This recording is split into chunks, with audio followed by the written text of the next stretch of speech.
Mic testing, mic testing. Alright, whoops, wrong screen. Alright, we live. Okay, let me just get this here. There.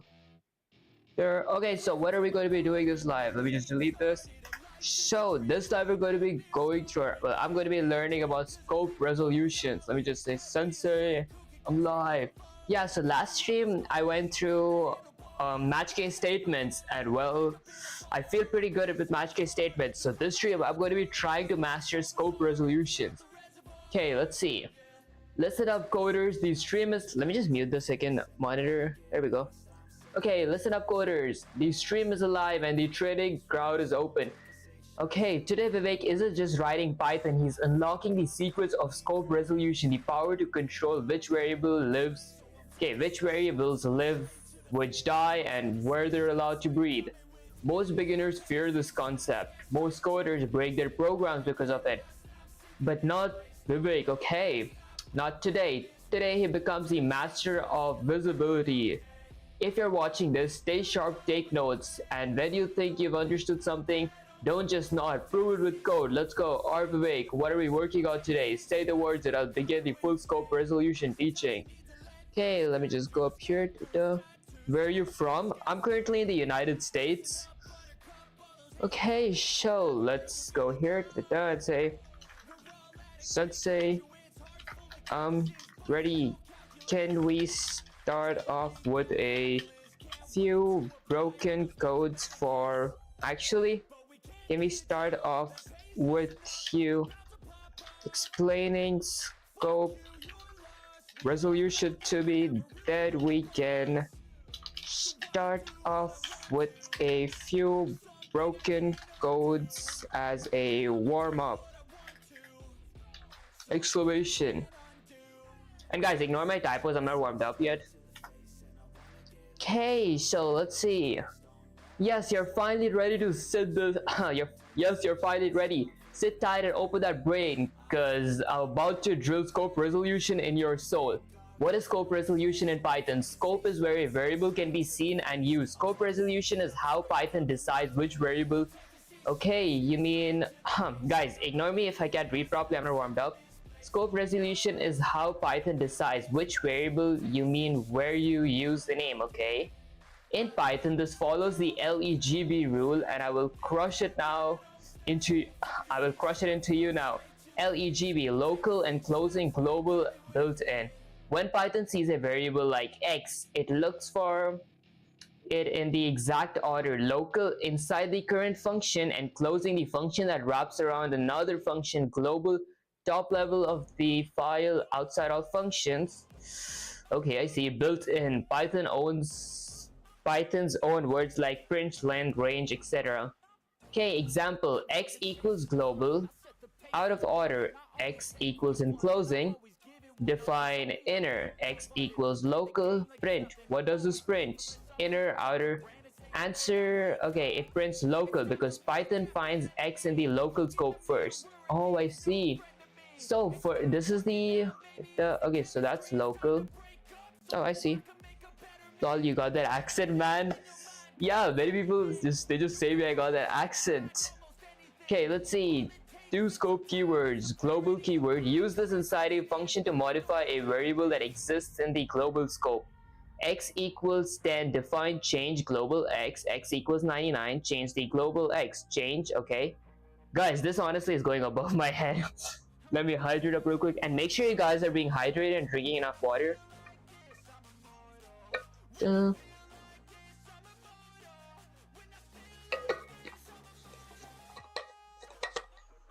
Alright, let's see. Non-local keywords. Use this inside nested functions to modify variables in the enclosing non-global scope. Okay, define outer. X equals 5. Define inner. Non-local x. So you're in which grade, dude? Honestly, I've been like just teaching myself for now. But I am pretty excited because I'm going to be joining college really soon, or like really quick. So I'm learning some Python before I join. And if you're new to the channel and you don't really like why am I learning Python, well, I like started a 100-day series where I learn how to use Python. It was initially meant to be where I learn how to use Python while teaching you guys, but I got humbled really quickly because like when I started learning, it was like print statements, variables, typecasting, user input, and like if else. Those felt really easy, but later it started getting really hard. So now it's just me learning Python, and the reason I'm streaming is so I don't get distracted. And well, I enjoy streaming as well these days.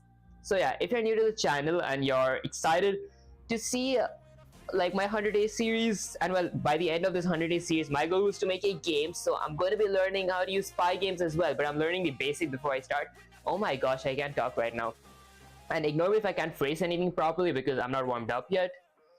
Before Python, which other language have you gone through? Python is actually my first language. Like, I haven't learned any other coding language. This was like the first ever language that I started with. Okay, so let's read this. To scope keywords, global keyword. Use this inside a function to modify a variable that exists in the global scope. Okay, x equals 10, define change global x equals 99, changes the global x. Okay, x prints 99. Oh, I see. Non-global keyword. Use this inside the nested functions to modify variables in the enclosing non-global scope. Define outer x equals 5, define inner. Excuse me guys. Non-local. Before. Okay, so define inner non-local x equals 20. Print x, it prints 20. So let's see, we define x equals 5.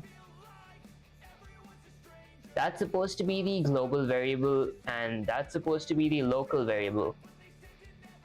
Okay, so we have a local variable indented in another local. So you're from South India.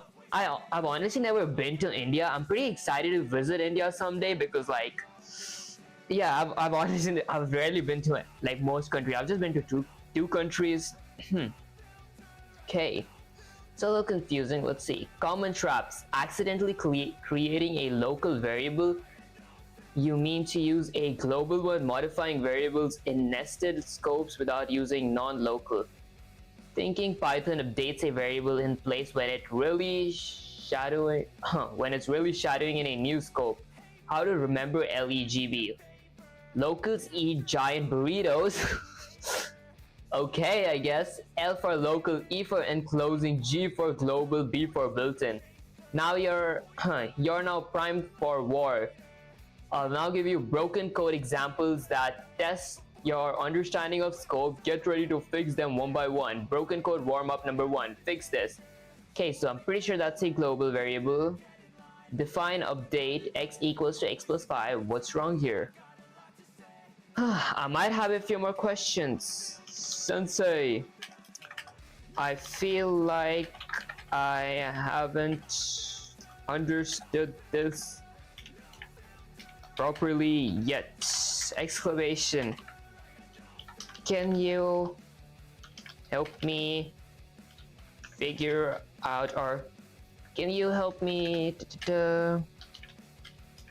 learn global variables, or can you help me learn the global part first, then the... Can you help me learn the local? Probably because LEGB, so local part first, then the rest, because it's a little complicating. ... Yeah guys, this is a little complicated for me. I think you should go through Prepalexy for more thoroughly researched studies. Oh, I see. I'll honestly try that out after the stream. Hey, I'm back. Hope you tried Claude AI. Honestly, I was really busy yesterday. I couldn't try Claude AI, but before that, what's up, Quiz Fries? How you doing? I appreciate you joining the stream. Although yesterday I was honestly pretty busy. I didn't have time to check out Claude AI, but today I'll definitely check that because I was working on different short ideas and my actual 100 days series video. Claude seems great. Honestly, yeah, Claude is pretty great. I forgot all about it because I was really busy editing and making a short because the sun was also setting and I don't have perfect lightings. Okay, let's read. Good, you have the guts to admit confusion. That means you won't stay weak for long, but I will not go easy on you just because you're struggling. We're going to break scope we're going to break scope down on one level at a time. Today we conquer local scope. What is local scope? Local scope is inside a function. Variables created inside a function only exist within that function. So which uni you been planning to enroll in? Honestly, let's see. I've been planning to like go to like college first, not university, or I don't know if like they're the same thing, because I've mostly been homeschooling and I don't know if I can like say the name of the college that I want to go to. You know, it's for some privacy sake, or not even like privacy sake, just for some, you guys know what I mean, right? Alright, so simple example, Python. So I define a greet function, name equals Vivek, print name, greet. Okay, name exists only inside greet. Name exists only inside greet. I see. If you try this, Python name error, name is not defined. Python will scream at you because name is local to greet. Okay, mini mental rule. If it's declared inside a function, it dies outside that function. It's local like a ninja, you only see it inside its zone. Okay, your turn. Broken code number 1, local scope. Okay, so we define a function. We have two local variables, sum a plus b, print sum. This code is broken, you fix it. Okay, what is the error and how would you fix it? Don't just guess, explain why it failed. Now go show me you're worthy of moving forward. Alright, I'm pretty sure I have a good grasp of this. I'm in fast uni. Oh, I see. Oops, I just dropped the paper. And guys, why is this? The sun's actually already setting. Like, it's just 2:07 p.m. right now. I'm losing my natural lighting, guys. Okay, let's see. Let me copy this. Get it here. Let me paste it. Okay, let's see. Since my since my variable a and variable b are local functions, so they're local scopes. Inside my define, I would probably have to indent this. Okay, I can't use sum honestly because sum is a built-in function in Python. So let me go up here real quick. Now go with sum a plus, or just a comma b. Or I could go with something like result equals a plus b. And then let me invoke my function. Okay, yeah, I had to let me return my result. Okay, there we go. Okay guys, this is how functions basically work. It's like, so I defined a function called sum numbers. I didn't add any parameters to it, but then I added two local scopes, a and b, and then I created another local scope called result, and I added my a and b, and then I returned my result. Now to invoke my function, I just have to print, like type print and then enter my function in. Okay, why do I have to print it? Because if I wouldn't print it, then like it wouldn't actually, if I run the command, it won't give me anything unless I print my result variable. If I print my result variable and then I run the command, it's gonna give me the result of it. But if I return it, then I would have to print it. Okay, there you go. Let me copy this. Get sensei here, and you guys probably know it. I'm just saying it so I can teach myself. Okay, and let me drink some water. Guys, make sure you guys are being hydrated because water is like really important.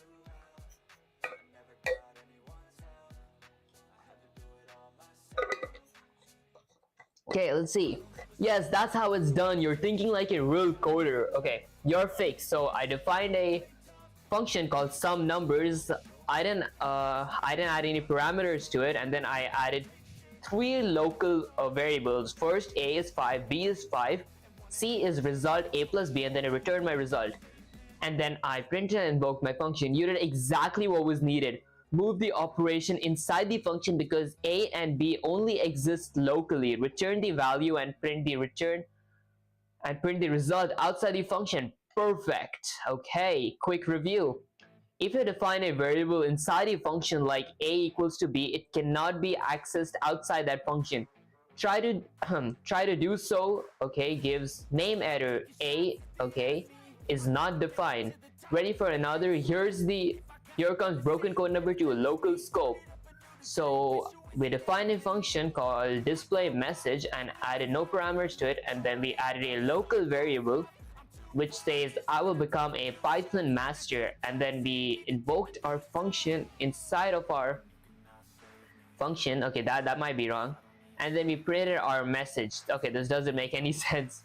Okay, fix it and explain what went wrong. If you hesitate, I'll make you memorize local variables are not global 30 times. Now move. Okay guys, so I'm starting off with a few broken codes, but then it's progressively going to get harder, and then I'm going to be starting. I phrased it absolutely wrong. So I'm starting with a few broken codes right now as warm-up, but then it's going to progressively get harder, and I'm going to move to instruction-based codes. So yeah, let me just check actually if I'm audible, because my mic is just sometimes stops working.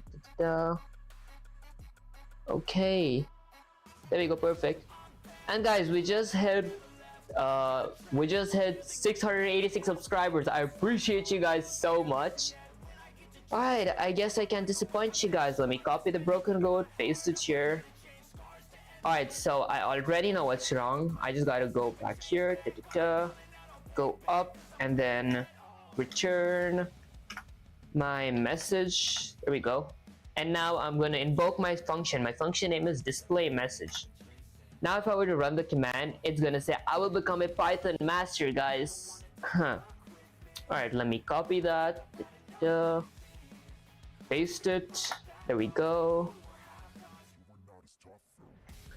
Alright, that's what I'm talking about, Vivek. You crushed that one. Your fix, define display message. Okay, I will become a Python master, and then I return my message. Why it works. You return the local variable message from inside the function and then printed it outside. Before the code was trying to access message outside its scope, which caused name error. Name message is not defined. Because message died the moment the function ended, unless you return it like you just did. You're ready for broken code number 3, or do you want me to throw this monitor at you to stay hyped? Okay, I guess my sensei is way too aggressive. Here it comes anyways. Broken code number 3, local dead zone. Okay, I honestly feel like I have a good grasp of local variables, so I might go with global next. So with LE. Honestly, not global, local enclosed, so LEGB, so it's local, enclosed, global, and built-in. So I might go with the enclosed next. Let me copy this. There we go. And guys, give me a sec, I just closed my YouTube. Oh my gosh. Yeah, because in my second monitor I like see the chats. There we go. Okay, perfect. Alright, let me copy the code, paste it here. Alright, so I gotta remove that, and then I have to indent this and return my total. There we go, and then invoke my function of calculate. So I defined a function called calculate, and I didn't add any parameters to it. I added two local functions, x equals 10, y equals 20, and then another local function that gives me the sum of x and y, and then I return my total, and then I invoke my function. If I run my function, it's gonna give me 30. Perfect. Okay, I think it's time for me to increase the heat, guys. Let's do some harder questions. Yeah, let me say, Sensei, I feel like I understand local scopes now. ...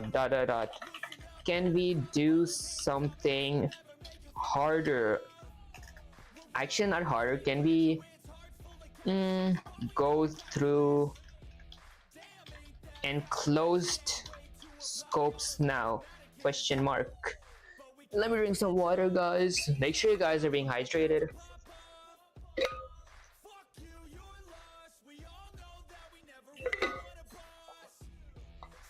Yes, you've earned the right to advance. You've officially mastered local scopes and you're still breathing. Okay, that means you're built for this.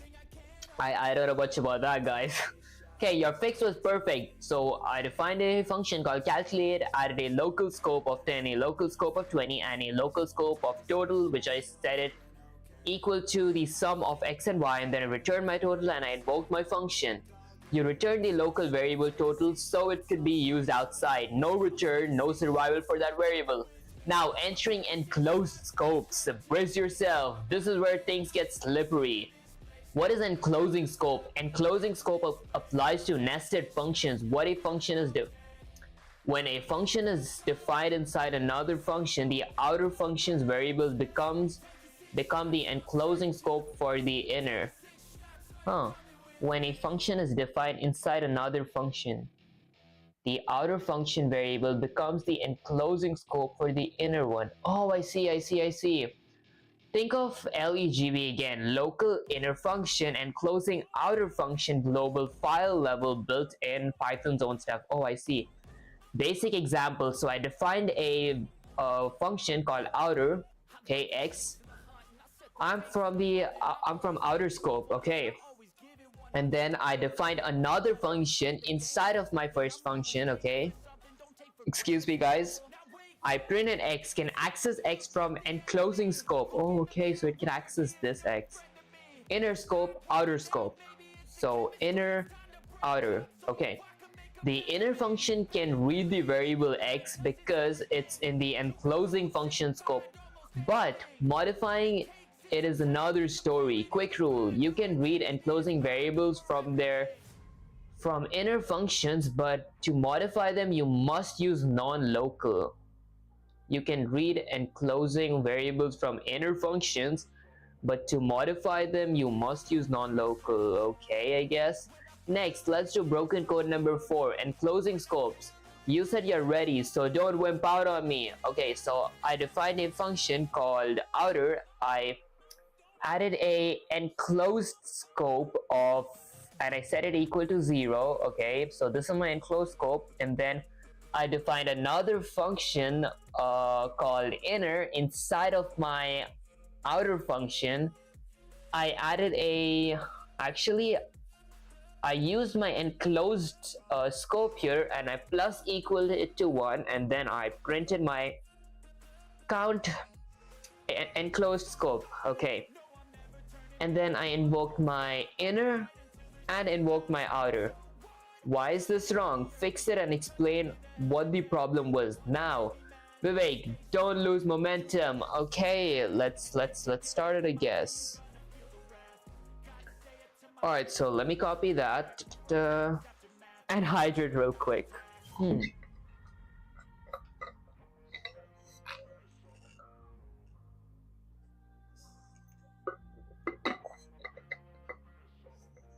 Okay, so let's see what's wrong.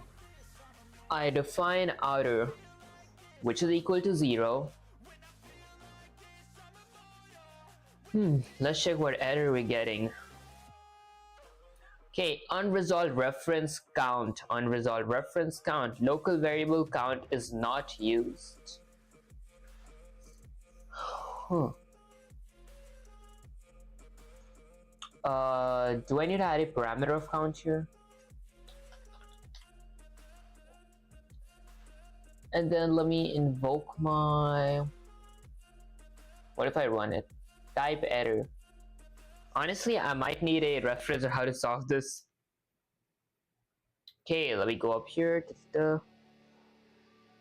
Dude, what are you building today? Honestly, I'm not building anything today. I'm trying to master scope resolutions because I feel that's a pretty important topic, and I can't start with Pygame before I master scope resolutions. Let me go with, say, Sensei.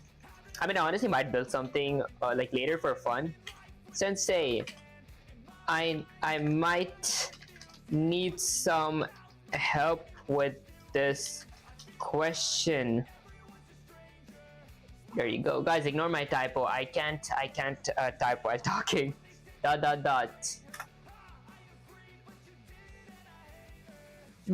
Just check if I'm audible real quick, because it's going to be bad if I'm not.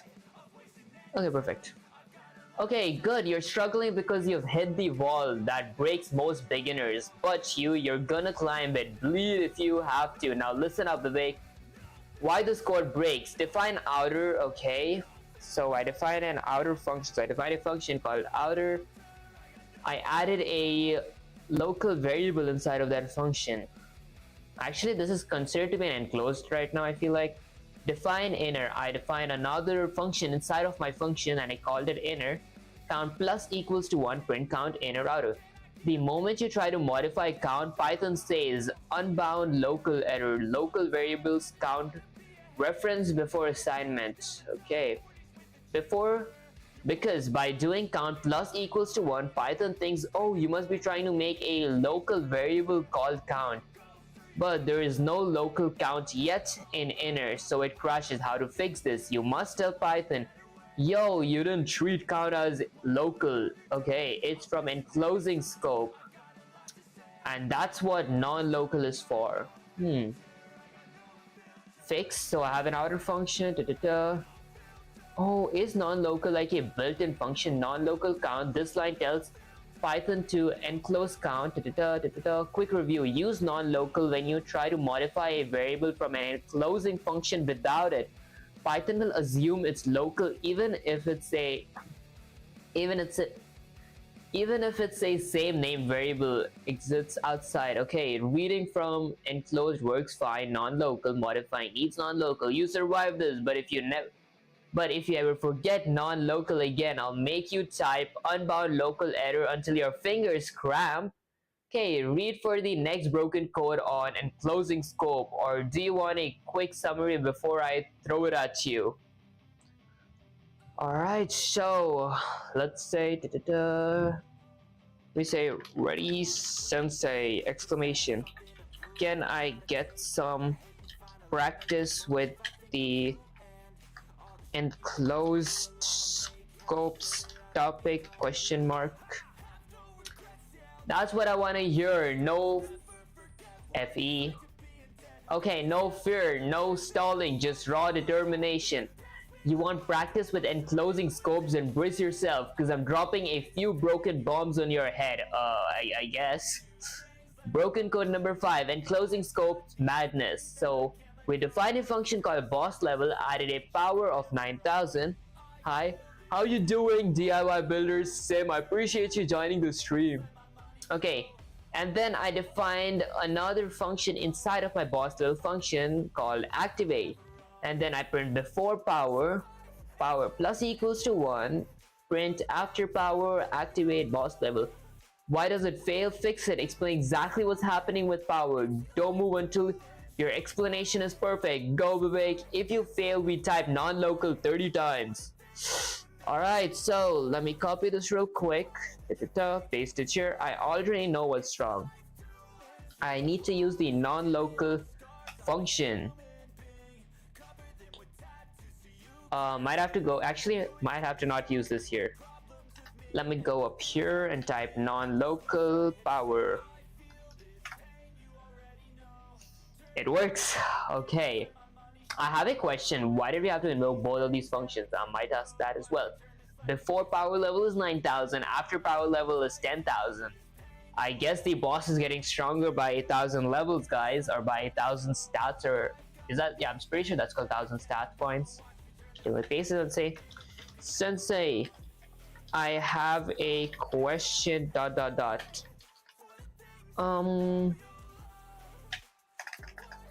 Why do we have to? Let's see.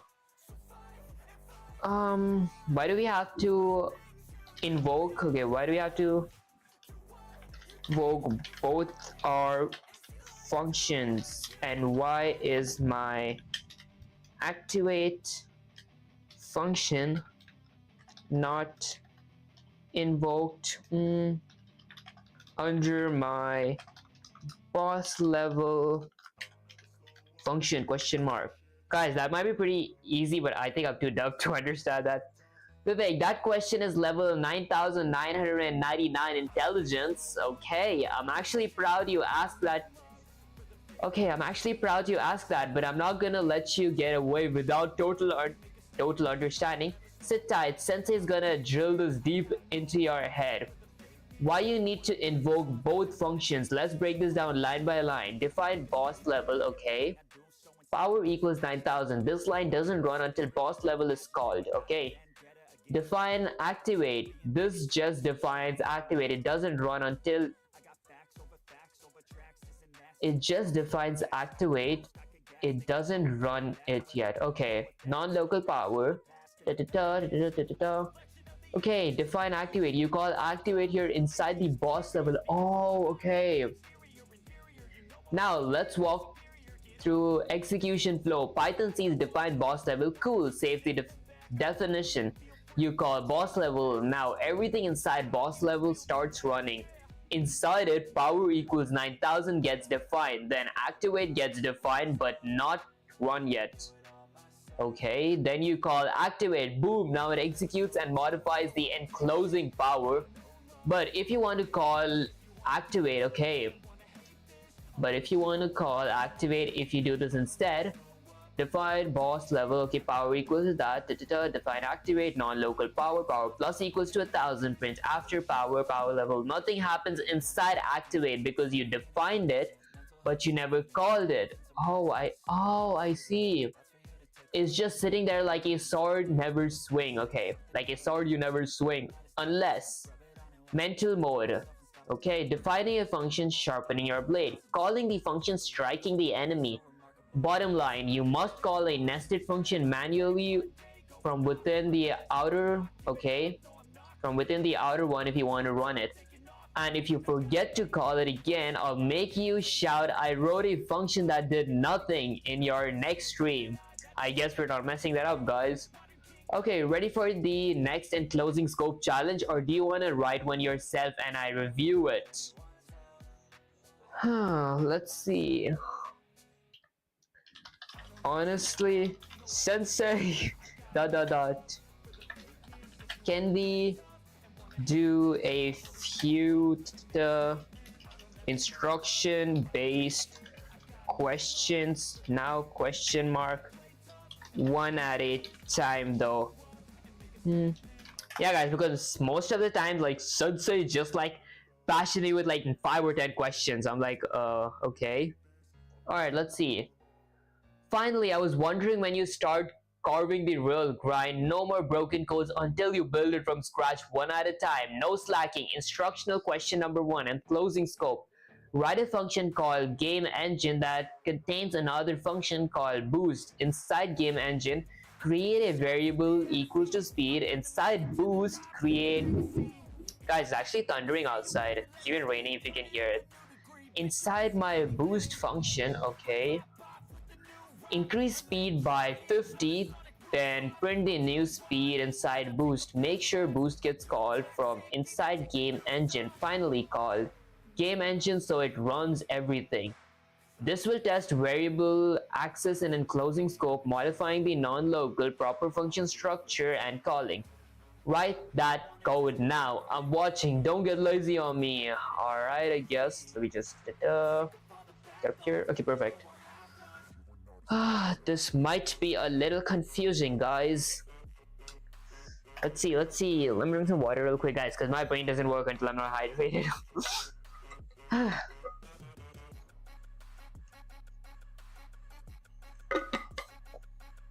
And I might start voiceovering, like, I might start doing a voiceover or something, what do you call that, like, after a bit, you know, for entertainment. Don't want to bore you guys.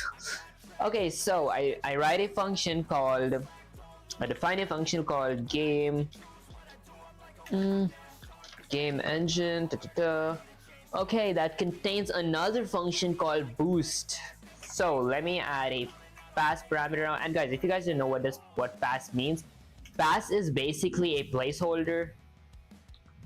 Wait, actually I might not need pass. Let me go here. What if I want to like indent it here? So actually let me write pass indent. So I'm pretty sure it's got to go here. Then let me define another function called, might have to be here. There you go. Define boost. Okay, and then let me add a placeholder of pass.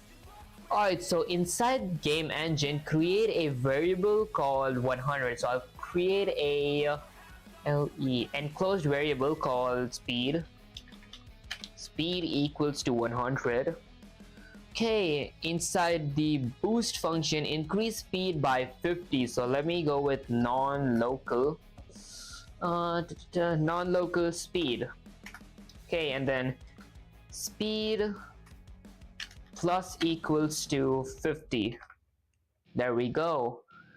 Print the new speed inside boost. Okay, make sure boost gets called from inside game engine. Finally call game engine so it runs everything. Alright, I see. So I will go ahead and print my speed variable. And then let me go ahead and invoke my boost function. Let me define my boost. Excuse me, guys. And then let me invoke my game engine. I'm thinking I should probably no, I don't think I should print my game engine. I don't have any returns. There we go, 150. It sounded complicated. It's honestly pretty easy. Scope resolution is actually pretty fun, guys. I was a little nervous before I started the stream. I was like, is it going to be like tough or something? It's actually pretty easy. Okay, that's what I'm talking about, Vivek. Perfect structure, perfect use of non-local, and you called all functions correctly. Breakdown, you declared speed in game engine local to that function, okay? Inside boost, you correctly used non-local speed to modify it. You added 50 to speed, then printed it. You called boost inside game engine. You finally called game engine to run the whole thing. Result print 150, exactly what it should be. I'm so proud. I'm almost throwing a party, guys. You all are invited. Ready for instructional question number 2, or do you want to review anything before I pile more on to you? Let me just say, ready, sensei. Guys, let me drink some water. Make sure you guys are being hydrated. It's really important. Our body is made of, I don't know, like 70% of water. Okay, let me drink some.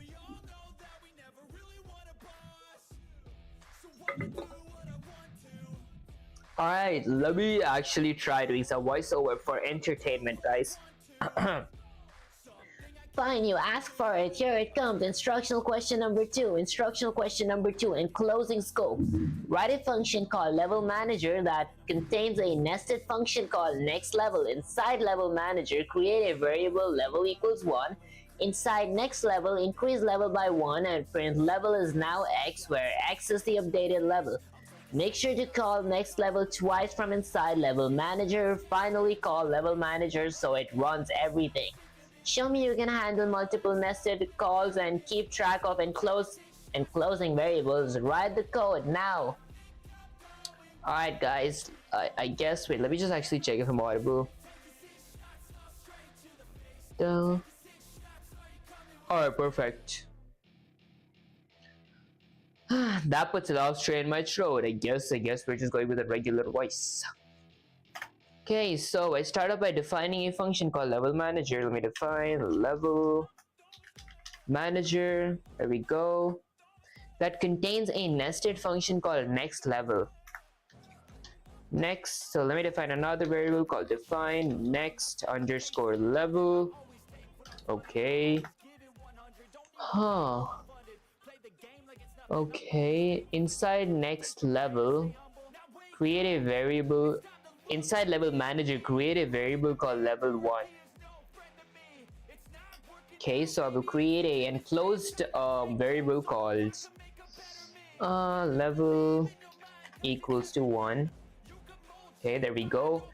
And then inside my next level function, which is inside my level manager function, I will set my level variable to a non-local variable.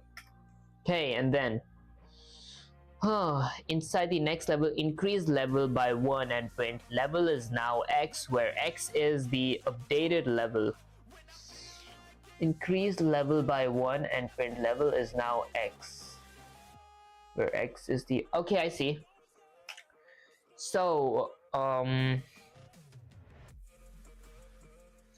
let's see, x equals to level plus 1. Okay, and then I will print an f string. Level is now x, so level is now x. Okay, make sure to call next level twice from inside level manager. Make sure to call next level twice. Okay, finally call level manager so it runs everything. So let me go here and invoke my next level and then invoke my level manager. There we go. If I run the command, it's giving me level is now 2.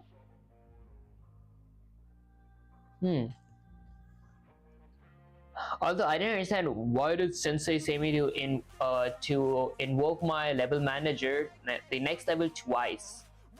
I guess I gotta ask that. Let me paste this here and say, Sensei, why did you ask me to invoke the next level function twice? Okay, let's see. You're almost there, but you missed the full point, Vivek.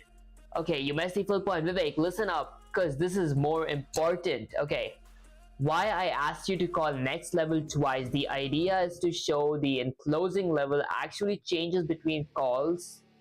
Okay, and that function remembers its updated state across calls, proving you truly understand non-local and scope. What's wrong with your current code? So I defined a function called next level and added a non-local variable of my level, or took my enclosed variable and made it a non-local. X equals to level plus 1. Okay, and then I print level is now x. You compute x equals to level plus 1, but you never update level itself, so the level variable remains 1 forever. I see. Every time you call next level, it prints level is now 2, but it doesn't increase the actual level.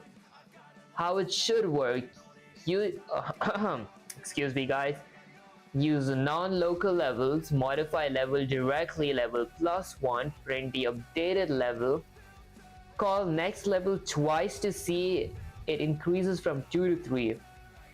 Oh, I see. Okay, try to fix it. Try fixing it. Update level inside level next. Update level inside next level. Call next level inside level manager. Then call level manager. Okay, that was a lot of process, guys.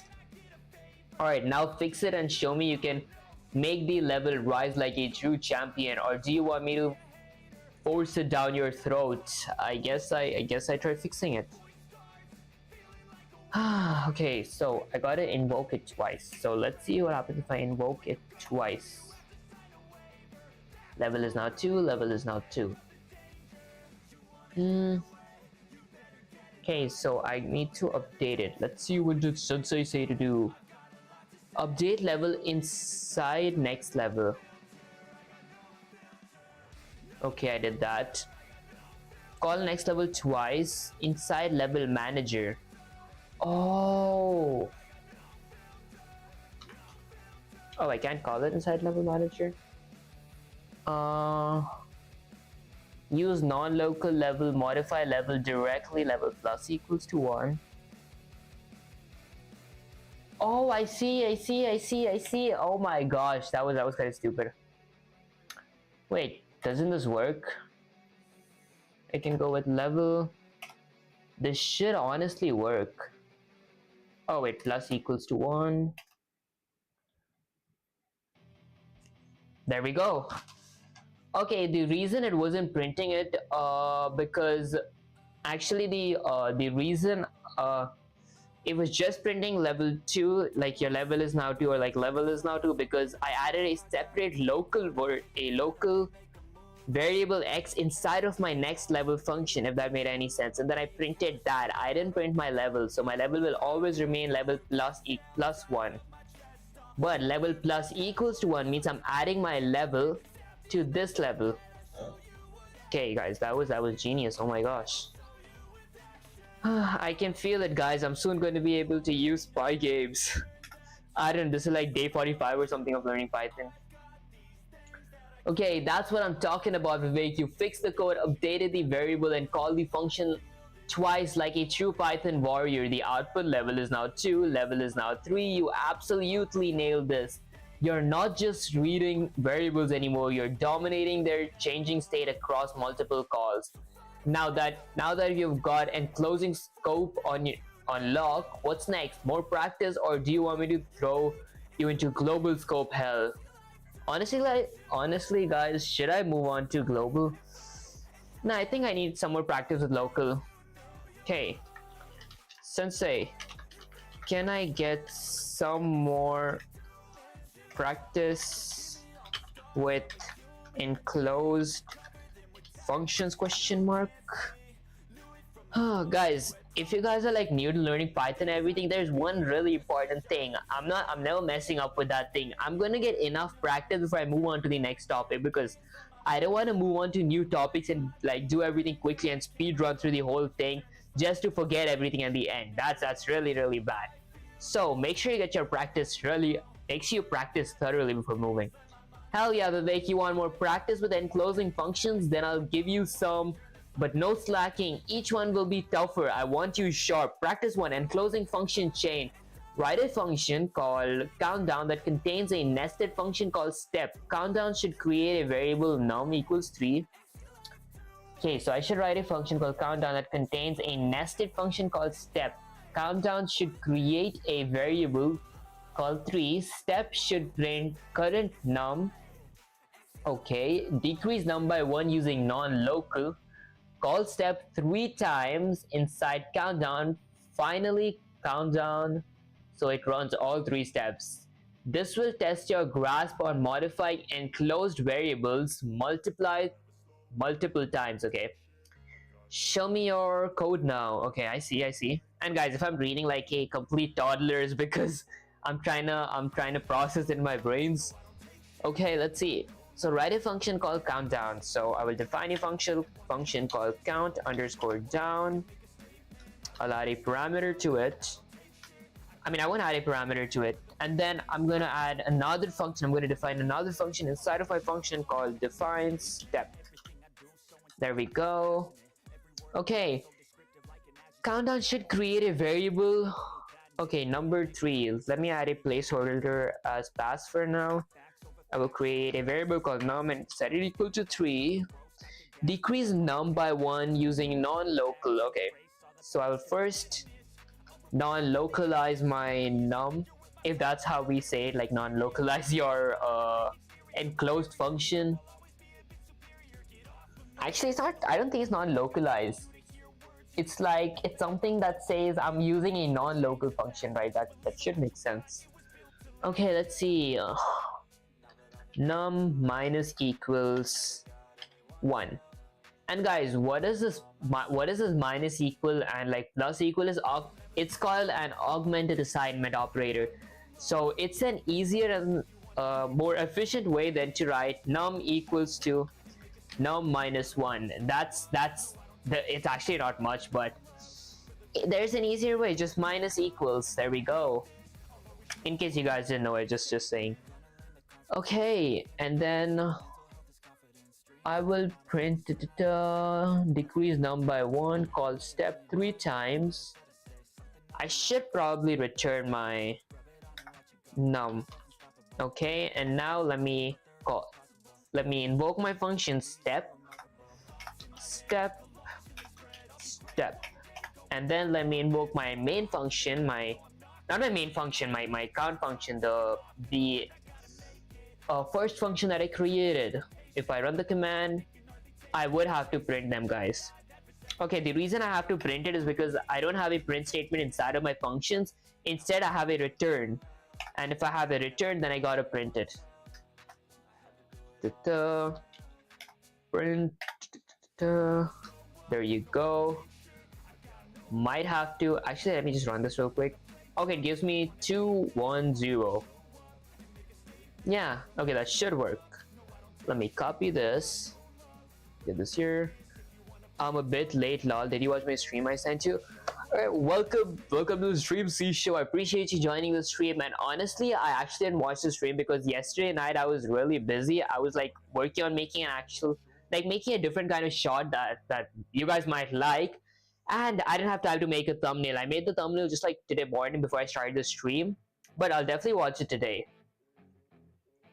Yeah, I actually wanted to watch the stream, but I was really busy. I'll definitely watch it today though. Okay. Hell yeah, Vivek, you want more practice? Oh, I forgot to paste it. There we go. Good job getting that structure down, Vivek. You're on the right track, but listen closely. There's a small thing missing that'll make your output more exactly what I said. That'll make your output more exactly what I asked. Okay, what you did, you correctly declared non-local number. Inside step, you decreased num by 1 each time you returned number and printed the result. What I asked for, print the current variable, okay, print the current variable of num before decreasing it. Okay, so it should print 3, 2, 1. Your code prints 2, 1, 0. How to fix, modify your step function to define step non-local, print num minus 1. Oh, I see. Okay, that makes sense. Then you call step 3 times without passing. Oh, without passing its return value. Okay, because now it prints inside. So try this. I defined a function countdown, added a enclosed scope of a variable num equals 3, defined non-local num. I printed my num minus 1 and 3 times, and then countdown. Now, Vivek, try to fix your code to match this output. I want to see that you understand when you print and when you return. When to print and when to return. Okay, that's alright. I made a part 2 to make an OS. That's honestly pretty insane. I'm actually kind of excited to like watch the stream. Okay, so let me go up here and print my num. Okay, and then just invoke my num. There we go. Okay, now for run the function is going to give me 3, 2, 1. Huh, I should get like more practice on when to print and when to return. Sensei, does it make that big of a difference if I print or I return question mark? And guys, ignore my typos, I can't type while talking. Let me go here real quick. Alright, perfect.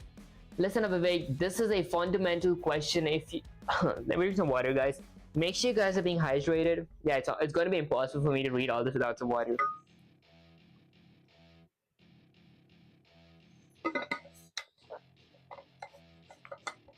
Okay, this is a fundamental question. If you get this wrong, you keep messing up the flow control in your program. Pay attention, okay? Print versus return, big difference with an exclamation. Print sends output to the console immediately. Okay, it's for showing stuff to the user or debugging. Okay, it's not okay, it does not send data back to the caller. Okay, return sends a value back to whenever the function was called from. Okay, sends the value back to wherever the function was called from. Guys, oh my gosh, I cannot read. Allow you to use that value later. Okay. Oh, I see. Store it, calculate it, calculate with it, print it later, ends the function execution and hands back data. Why it matters in your example, when you print inside step, you show the current number right away. Returning the number means the caller gets the value, but if you don't capture or print it, it's wasted. In your last code, define countdown num equals 3, define step non-local num, print num minus equals to 1, return num. You printed num inside these steps, so it showed on the screen. Oh, I see. The return num is not used. Okay, so it does nothing. Okay, then you use each. Use print when you want to display something immediately. Use return when you want to give back data to the caller to use later. Quick test. If I asked you to collect the values from step, calls into a list and then prints the list after all calls. Okay, you printing inside step work? Nope, you'd need to return the values. Final word, if you want to show progress step by step, print it print is fine. If you want to build logic around values, return is a must. You got this, Vivek. Now ready for the next practice? Okay, yeah, I actually understand that, guys. What are you saying? I actually don't understand it properly, but I think I got a good grasp. I made some background music for my stream. I selected the Raise a Flopa soundtrack. That's honestly insane. You can even make music. I just use my from like YouTube Music, like the YouTube library. Okay, let's see. That's what I like to hear. No pain, no gain. Let's keep crushing this. Instructional question number 2: enclosing scope and return. Write a function called scorekeeper that contains a nested function called addPoints. Scorekeeper starts with score equals 0, addPoints with a parameter of points, adds the past points to score using non-local. Excuse me, guys. Adds point returns the updated score called addPoints 3 times inside scorekeeper with points 10, 20, and 30 repeatedly, respectively, collecting each returned score into a list. After all 3 calls, print the list of scores. Finally, call scorekeeper so it runs everything. This will test passing parameters to nested functions using non-local to modify enclosing variables, returning values and collecting them. Show me your code. Okay, let's see. Oh, I didn't make the music. It's from a Roblox game called Raise a Flopa, and the O in Flopa is like the A in ball. Oh, I see. Although you should be careful of copyrights, because yeah, copyright is like, it's like a nightmare to YouTubers or streamers. I can't lie. Okay, so I started by defining a variable called scorekeeper. There you go. That contains a nested function called addPoints. Okay, so define a function called addPoints. There we go. Okay, and then scorekeeper starts with score equals 0. Let me add a placeholder as pass for now. Score equals 0. Alright, add points to the parameter points.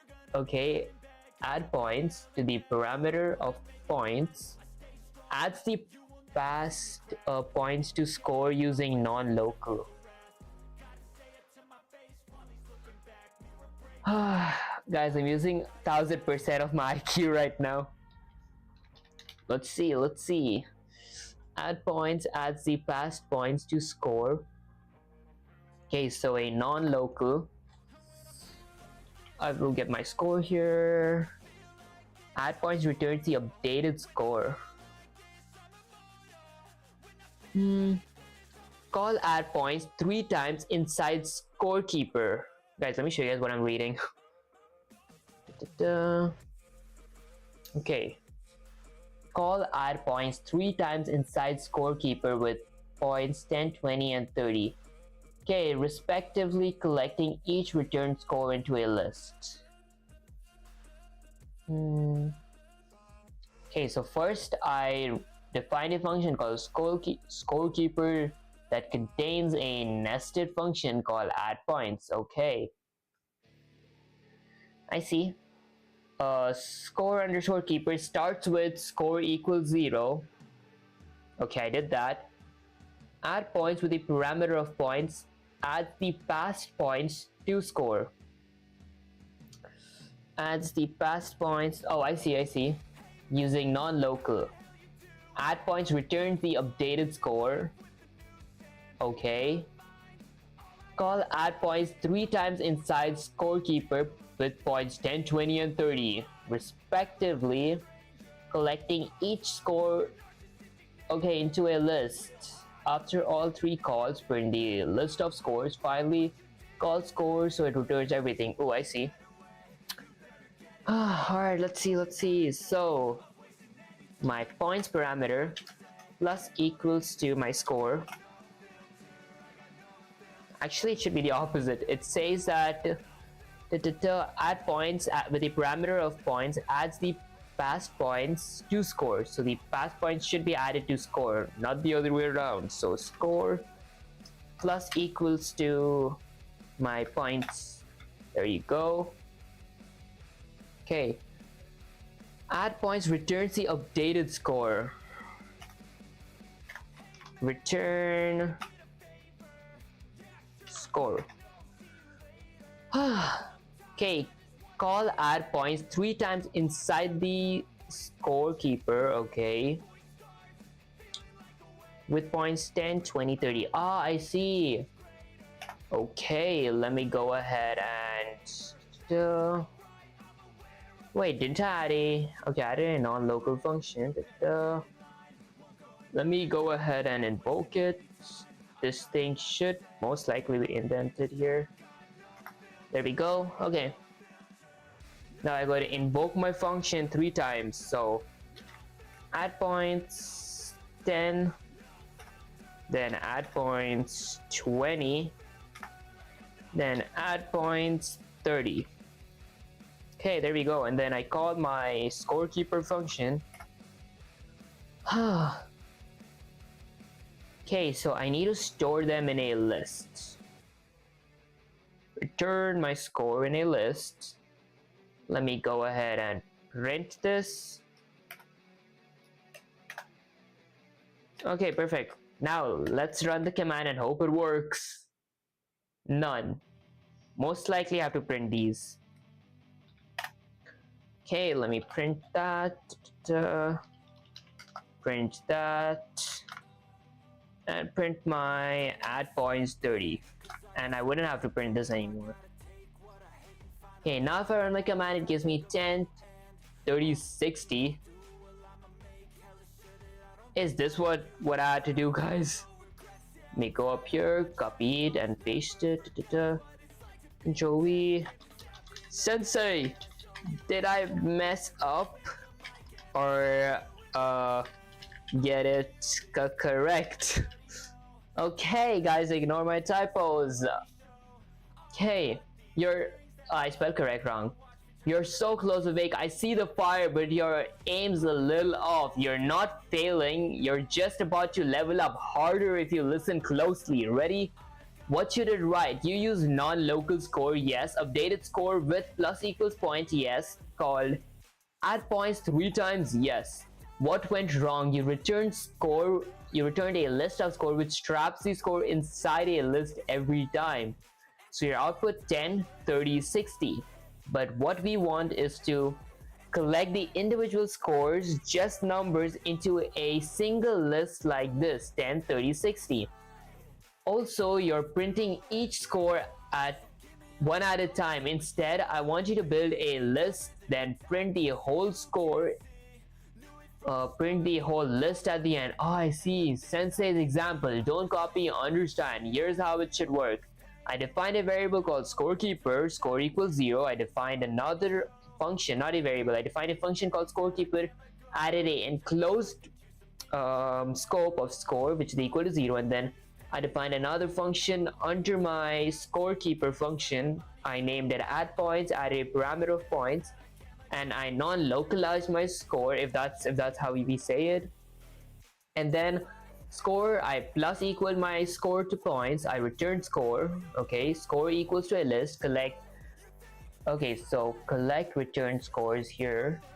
Oh, the dot append. Okay, scores dot append. Oh, I see. 10, 20, 30. Print scores, scorekeeper 10, 30, 60. Now fix your code based on this and show me that you get it. If you nail this, I'll throw you a harder one next. I guess it's yeah, guys, I can't talk. Oh my gosh. Okay, so I create another variable called scores. This is a local variable. I'll add it to a empty list and then let me append. Okay, so I scores dot append my points, actually my add points, okay, with a parameter of 10. Okay, multi-step list initialization can be replaced with a list literal. I don't know what that means, guys. And to save time, let me copy this, paste it, guys. This is honestly genius. Do you guys do that as well, copy pasting? Pretty sure you do. Okay, so it's appended here. I don't need this most likely. Let me go here, and then return scores. That doesn't make sense. Huh. Okay, so I'm pretty sure that's what I had to do, right? So I had to return my score. Okay, I returned my score. If I run the command, doesn't print anything. Gotta print my scores. Oh yeah, I had to print my scores variable list, I mean. Oops, there you go. Okay. Although I do want to know, why do I get this yellow highlight here?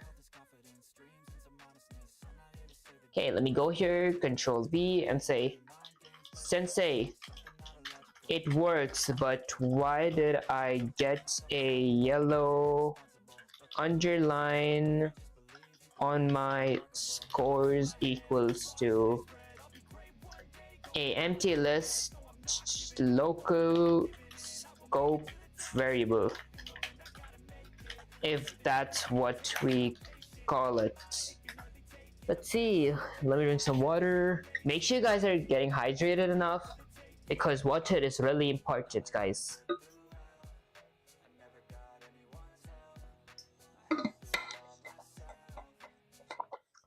Good catch, Vivek. You stumbled on a real Python growth moment. You're asking the right question. You're seeing the code, not just running it. That's a big league mentality. About the yellow underline on scores equals to an empty list. That yellow squiggle is just your code editor. Okay. Probably versus code or PyCharm, giving you a heads up. Okay, not an error. It's a lint warning, not a syntax or runtime error. Command warning message. Let me just voice act a bit. Depending on your editor, linter, guys, I can't, my throat hurts. You might see something like variable scores might be undefined, local variable scores is assigned but never used. Common warning message. Consider using list comprehension, variable name scores to generic, or using formatting suggestions like variables can be defined outside this function. Is it a problem? No, your code is 100% correct. The yellow underline, just the editor saying, hey, I'm not sure how you're using this variable, or maybe you could improve this naming or structure. Basically, you did nothing wrong. It's just nitpicky tools trying to optimize your code style. Linters versus you, you're the boss here. Linters are assistants, that not commanders. As long as your code is readable, correct, and works as expected, you're good. Pro tip, if the warning bugs you and you want to suppress it, okay, you can. Changing variable name, more specific, example score underscore log, or just ignore it. It's not affecting your execution. Now ready, I'm loading up another challenge, but first, are you ready for a little twist in the next one? Okay, let me say ready, sensei. Let me check if I'm audible real quick. Okay, perfect. Okay, that's what I want to hear, soldier. Straighten that back, fix that posture. Okay, I guess let's fix my posture. Actually, let me come a little in front. Okay, we're going in. Instructional question number 3. Nested functions with both return and print. Write a function called energy tracker with a nested function. Use energy amount. Here's what it needs to do. Energy tracker starts with energy equals to 1000. Use energy amount should use energy with a parameter amount should use non-local to subtract amount from energy. Print used X energy remaining Y. Return the updated energy. Call use energy twice. Energy tracker first equals 300. First with 300, then with 500. Store both return energy values in a list. Finally, print the string remaining energies Call energy tracker to run it. You're juggling non-local scopes, return values, and print function structure now. Don't you dare copy any old code. Write it fresh. Let's see how those muscles in action. Okay, let's see those muscles in action. Post the code when you're done. Duh. You are black, bro. How are you? Were you able to do that? Were you able to do that game yesterday? Oh, you're back, bro. I cannot read. Okay, honestly, I was able to do that, but then I was a bit exhausted and I had to like start recording my shorts as well because the sun was setting. That's why I had to end the stream after 3 hours. But today I'm mastering scope resolution because I feel that's pretty important. Okay, and guys, ignore me if I can't read. That's I'm off. I'm not warmed up. Okay, let me drink some water. Make sure you guys are being hydrated enough.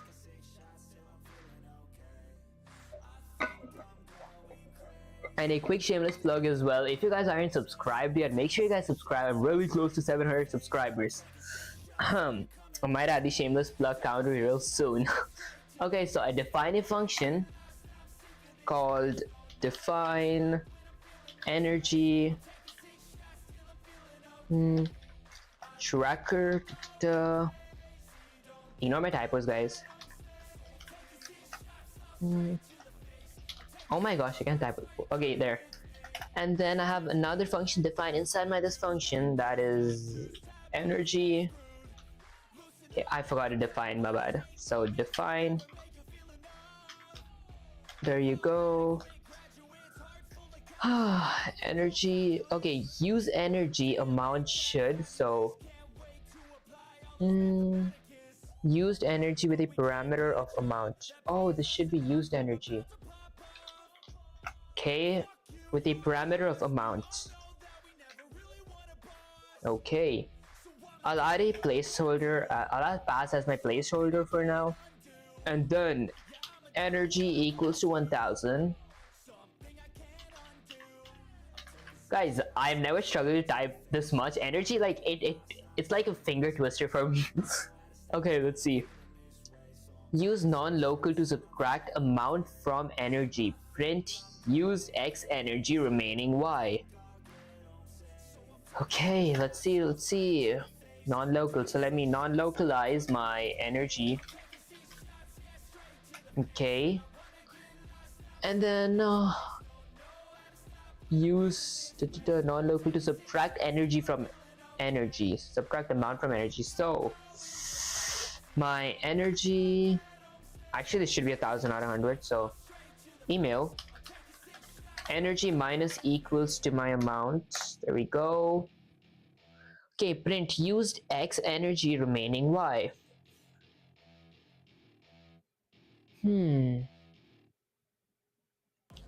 Should I add a X variable?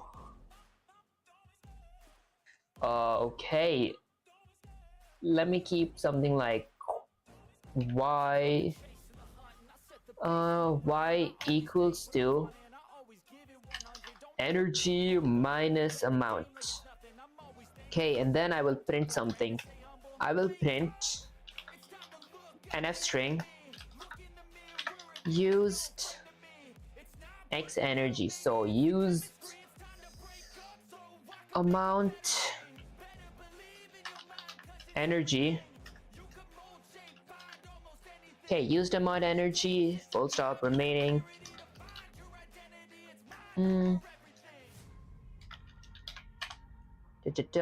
Remaining Y. Okay, so my Y is supposed to be my actual Y.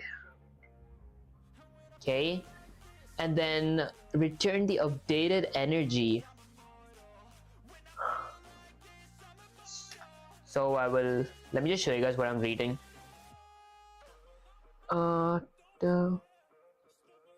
Are you learning about variable scopes? Yeah, I'm learning about variable scopes, trying to master that.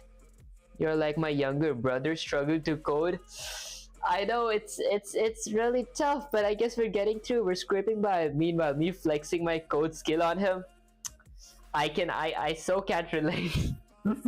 I actually want to, like, once I'm pretty good with this, I do want to do some fun content like that. Okay, before that, let me check. Okay, call use energy twice inside energy. Return the updated energy. So my updated energy is Y. Okay. Let me go here and return Y. Okay, and then let me invoke my used energy twice. So I don't know, like 50.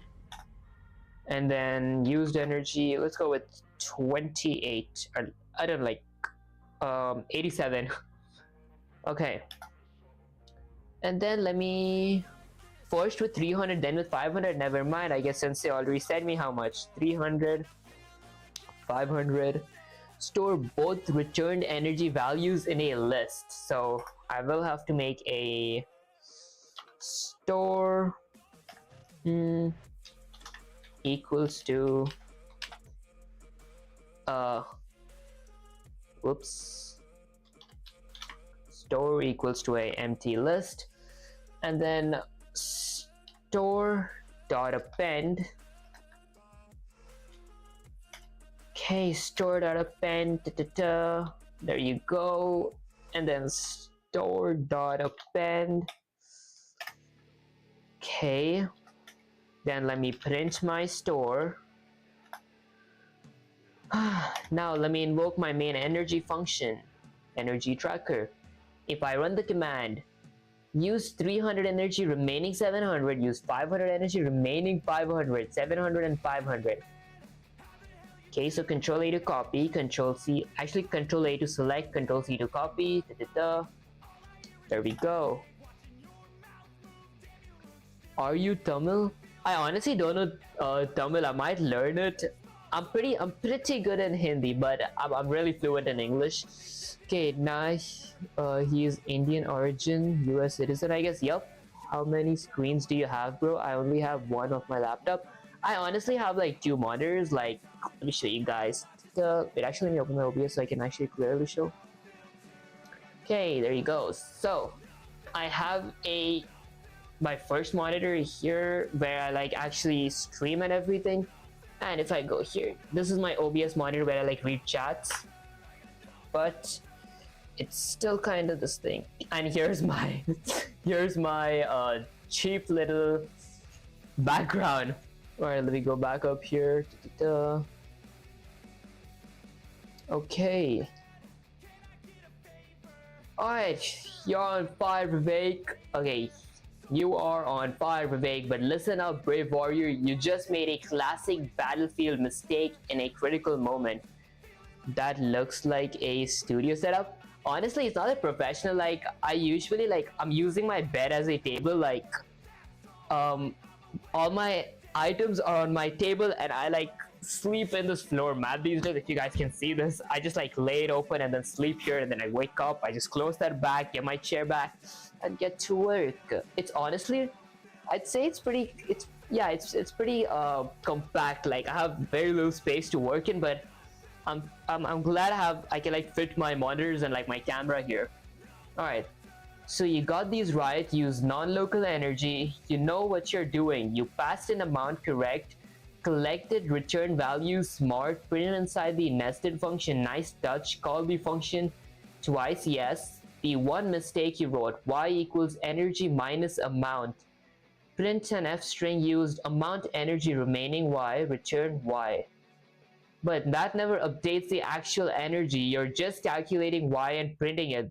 That that means energy is stuck at 1000 the whole time. Oh yeah, I'm honestly kind of stupid. I just did that mistake. Oh my gosh. The fix: instead of creating a temporary y, you need to subtract from energy directly. Okay. Okay, used amount energy, remaining energy, return energy. See the difference now? Okay, see the difference? Now the energy actually drops across calls. Your mission, fix the code with that change. Let me see the true warrior who can track their power properly. Go, Vivek, go now. Show me the corrected version. Don't you get a trashing from your parents? If mine saw that messy bed, then I'm grounded for good. Honestly, well, it's like it was honestly a little hard at the beginning, but my parents they understand I'm doing it like I said them, it's for my college resume. I mean, it is for my college resume, like not college resume, but my resume in general. Like when getting a job, I have like some experience. Like I've been coding for this much time. Okay, I guess we go up here and fix the code. So we don't need a y. Okay, energy minus equals to amount. So let me go here. There we go. Okay, I used amount and remaining energy is my energy. Okay, and let me return my energy. There we go. Now if I run the command, used 300 energy, remaining 700. Used 500 energy, remaining 200. Oh, I see. Okay, let me copy this. Get sensei up here. Paste it. Da, da, da. You should add a counter for how many times you say honestly in the stream. Honestly, I might do that. Okay, kaboom, that's it. That's how a true Python warrior fights. You slash that bug right through the heart. What should it write? Non-local equals, okay, subtracted directly from energy, printed the correct remaining value, stored return value, final output, list, okay, clean formatting, no fear in fixing it. Quick brain reinforcer. Okay, let's lock this in with a mini chant. Say it with me 3 times. If I want to update the enclosing scope, I must use non-local and mutate the real variable, not a fake one. Okay, if I want to update the enclosing scope, I must use a non-local and mutate the real variable. Let's say one more time, I guess. If I want to update the enclosing scope, I must use a non-local and mutate the real variable, not a fake one.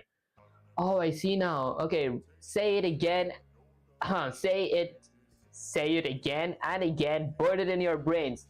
Ready to level up again, or need one more enclosed scope challenge to seal this level in your soul? Honestly, might go for one more question. At this point, Sensei is getting over cringy. That's what I'm saying. Sensei is Sensei. Can't be complaining. I appreciate Sensei. Alright, let me go up and say Sensei. Let me go caps. Sensei.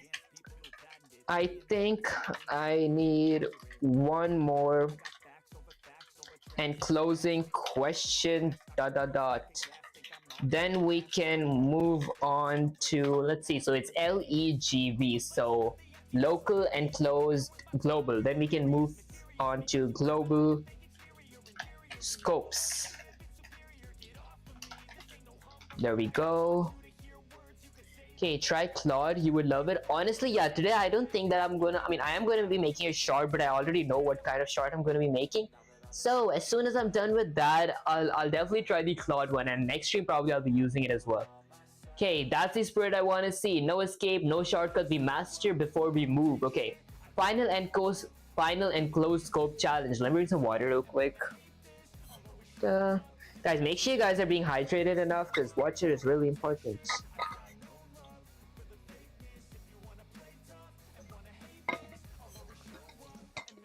Okay, so let me go here. Shield creator, build a function called shield generator. Shield generator, build a function called shield generator with an enclosed function called take underscore damage with a parameter of amount. Here's the full mission. Shield generator starts with shield equals 500, takes damage with a parameter of amount, uses non-local to subtract amount from shield. If shield drops to 0 or below, print shield broken. Oh, I see. Otherwise, print shield at X strength. Then return the current shield value called take underscore damage 3 times with 100, 200, and 300. Store the return shield values in a list. Print the list called shield underscore generator to run the whole thing. Okay, this one's got non-local tracking, conditional inside the nested function, smart return handling. Show me what you got, Vivek. Bring that pain. Post that code. Alright, let me just lubricate my lips up real quick. Oh, that was a lot of Vaseline. Oh my gosh.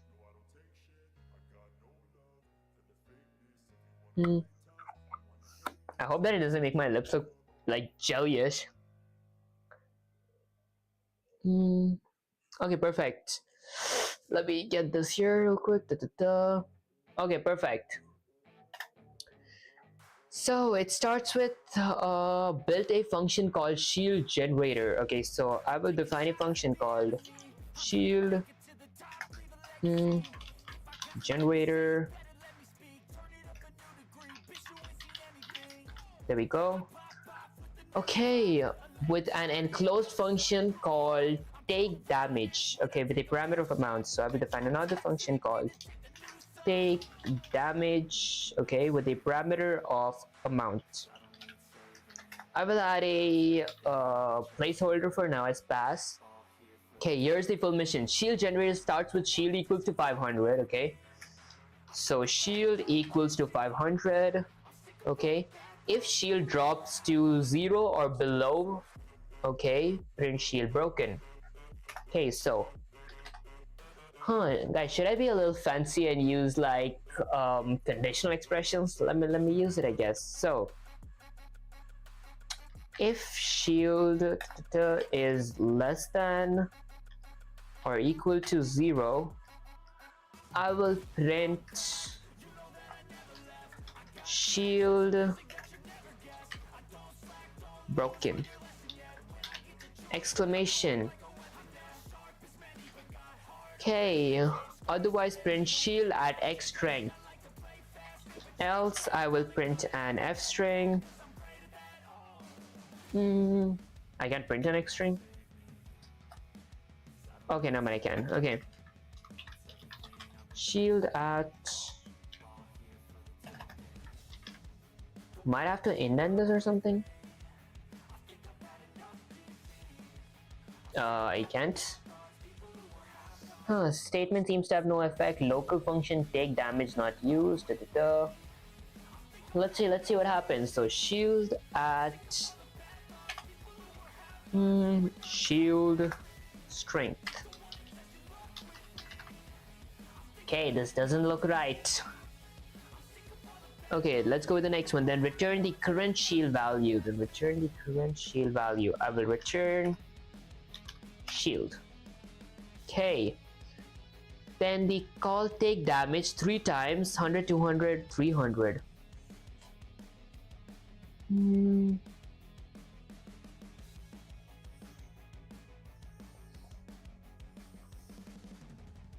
Oh, I might have to use a for loop first. This might be wrong, guys. And I might have to add this in this function. So if shield drops to 0 or below, okay. So for every, first let me non-localize my shield. Okay, so for every, I don't know, HP in my shield. Okay.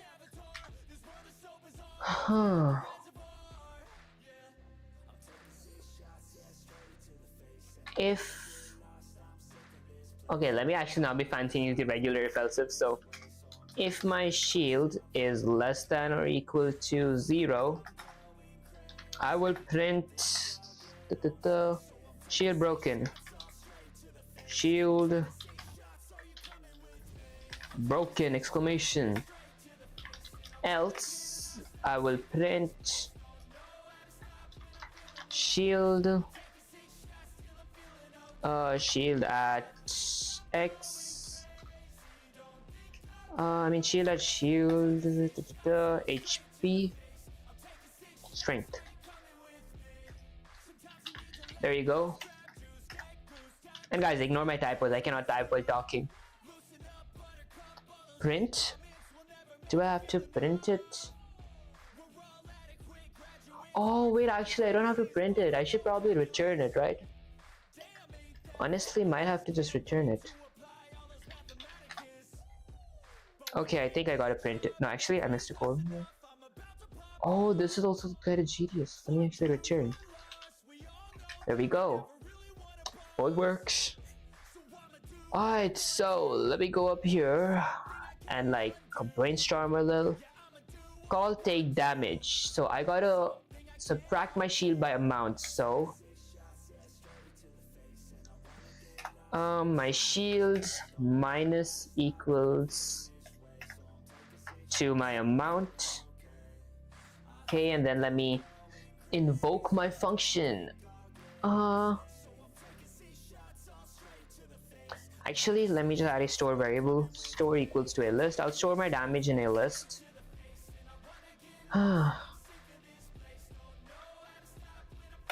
Okay. Let me invoke my take damage function 3 times. First damage is going to be 100, 200, and 300. So 100, and I will print it.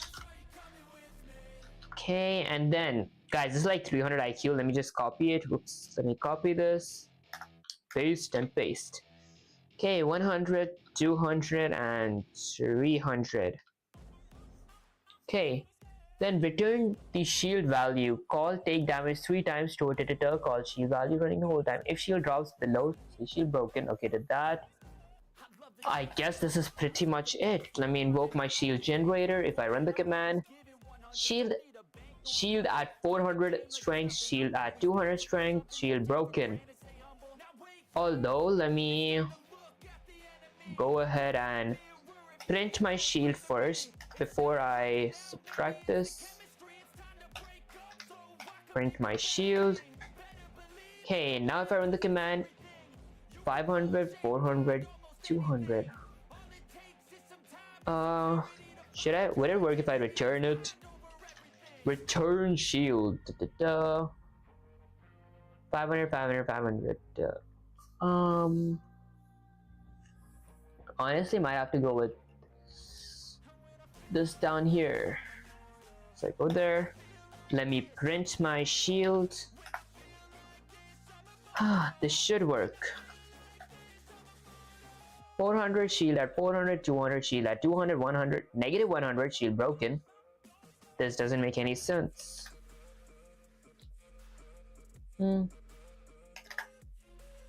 Should I like indent this or like, oh wait, I might have to print it here, not here, like there. Okay, that does not work. Okay, I might return it, but I already have a return here. Okay, actually, let me just go with return. Change this return to print. There. Change this return to print. Okay, perfect. And now I don't have to print these. There you go. Just gotta invoke my function. There. Okay, now if I run the command, it doesn't print anything. Let me print my shield generator. None.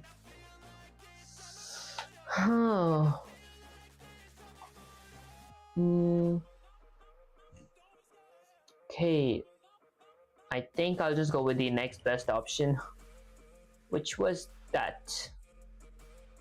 I run the command, shield strength 400, 200, shield broken. Let me actually ask that question as well. Go here, and guys, I might have to use the restroom real quick because I've been drinking a lot of water. Okay, Sensei, does this look correct? Question mark. I tried to add a 500 as well, like it says shield HP or shield strength at 500, but I messed up a lot and settled with this exclamation. Alright guys, I honestly might read this after coming because I gotta use the restroom really bad, so I'll be right back.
Okay, mic testing, mic testing. Da, da, da. Oops, wrong chat. There you go. Although, does my just chatting not work? Like, can we see YouTube chats here? Let me check that real quick. Da, da, da. Oh, oh, we can see the chat, but why does it act a little funky? I gotta fix that after this stream. Alright, but for now, where did we stop? Okay. Halt, brave warrior. You're 90% there, but a few strikes miss their target. Okay. Let me point out what went right and what needs sharpening. Okay, what you did right. Non-local shield. Okay, shield minus equals to amount. Condition to check if shield is 0 or less. Called take underscore damage 3 times the correct values. Okay, you're crushing the core logic, but here's what you missed. Let's see. Here's what you... Hey Viv, I'm still here. I'm making an animation to start my stream to have as much quality as possible. Good luck with that, C show. I hope your stream blows up. Okay, but here's what you missed. You returned the message, but didn't store the values in a list like the mission. Also, this part, stores equals to list, is inside the take damage function after a return, which means it never even runs. You said I tried to add 500 as well, but it says shield strength at 500. That's not needed. We're only showing shield after taking damage. The fix, you need to create a stores list outside the nested function.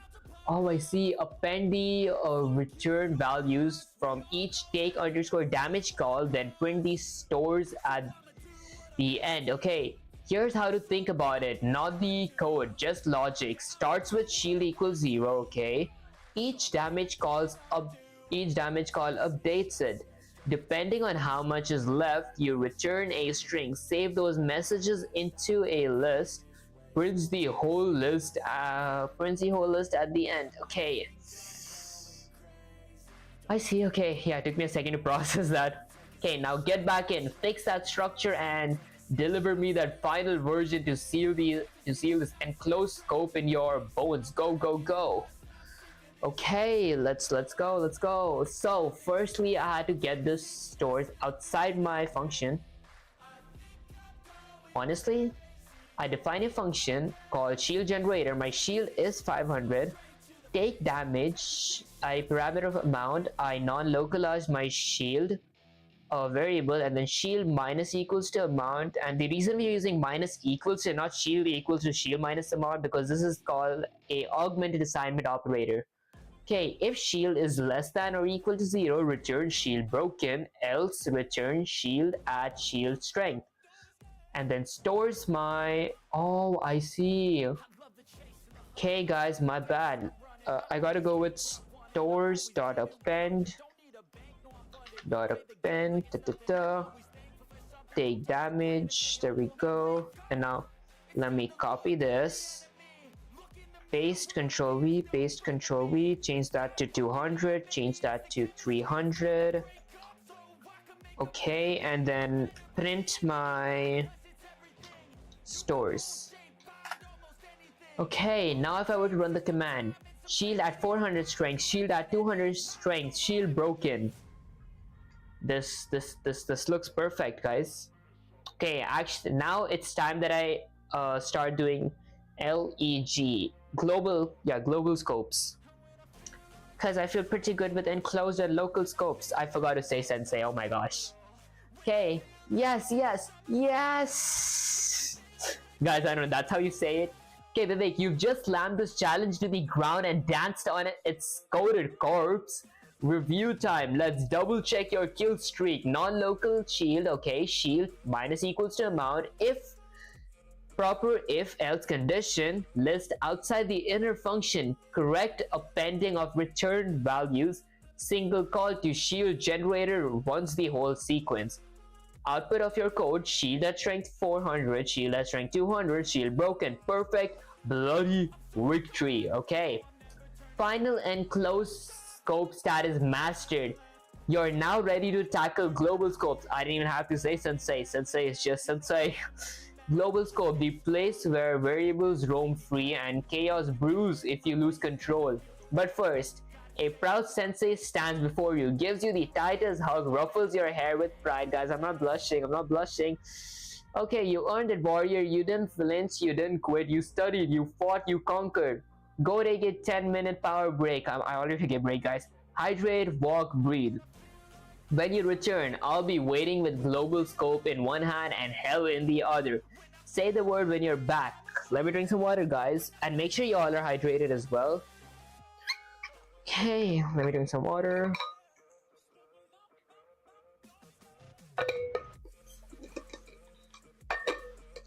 Okay, and then let me just close this so I don't like flood my entire carpet here and say, ready, sensei.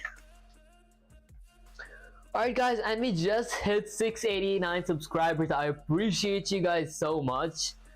Okay, let's get back to the code. Welcome back, warrior. You've rested, you've recharged. Now it's time to face global scope, the final battlefield of variable visibility. What is global scope? Let's break it down in your style: simple, sharp, deadly. Global means a variable that's defined outside all functions at the top level of the script. I see. If something is in the global scope, it's visible and usable by everything in the program unless shadowed. Quick example: power equals to 9000, global variable, define power, print power. This can see global power. Display power, okay. Oh, I see, that works because display power is just reading the global power. But warning, if you try to modify a global variable inside a function, Python will scream at you unless you use the global keyword. Guys, that honestly lost me. Okay, if you try to modify a global variable inside a function. Oh, I see, Python will scream at you unless you use the global keyword. Oh, okay, I see. Okay, watch this trap. Counter equals 0, define increase counter plus equals to 1. Error, Python thinks that you're trying to create a new local variable. Increase, Python says, wait, are you trying to assign to counter? Okay, then it's a new local variable, but you didn't define it locally. Error. Okay, the fix, you tell Python it's global. So I define a function called, I created a variable called counter. I set it equal to 0. And then I define a function called increase. Global counter, oh, I see. Okay, so there's the non-local function to use enclosed variables, and the global keyword is to use the global variables. Okay, counter plus equals to 1. Now it works. Summary review, shout it out loud. Variables outside functions global, variables inside functions local. If you want to change a global variable inside a function, use global variable name. You following so far, soldier, to warm up with a couple of broken codes like last time? Let me go up here and say, Sensei, dot dot dot. I'm following by a scrape. Let's get some practice! Exclamation. That's what I want to hear. You're scraping, then dig. That's what I want to hear. You're scraping, then dig your nails in and hold tight because we're about to drag global scope through the dirt until you rule it. Guys, I cannot read. Oh my gosh. Broken code number 1 fixes lives equals to 3, define lose lives minus equals to 1, print lives left lives. Okay, why does this crash, warrior, and how do you fix this? Don't fix it yet. First, tell me why it breaks. Okay, so let's see why it breaks. Most likely because we didn't use the global keyword. Let me just go up here and say, because we didn't use the global keywords, Sensei.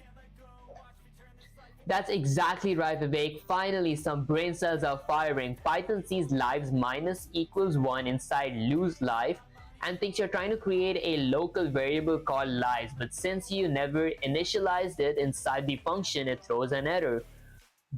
You need to tell Python you meant the global lives, not a local one. Now fix the code, show me you've got the balls to do it. Okay, Sensei. Guys, Sensei is okay, let's fix this question. Control V. Let me globalize this, or let my function know that this is a global. So global lives, and then I go to the next line, lives minus equals to 1. If I run the command, lives left 2. Okay, so basically what's happening here, I created a global variable called 3, and then I defined a function called lost lives. I didn't add a parameter to it. Then, since I want to use my global variable inside of my function and I want to modify it, I could use it, but I couldn't modify it. Since I want to modify it, I'm going to use the global keyword and my variable name. That lets me modify the global variables. Okay, and then I went lives minus equals to 1 and put in an f string, lives left lives. And then I invoke my function by calling the function out. Let me copy this. And guys, I know that you guys already know this. I'm just saying it so I can explain it to myself. Let me drink some water. Make sure you guys are being hydrated, because guys, water is really important.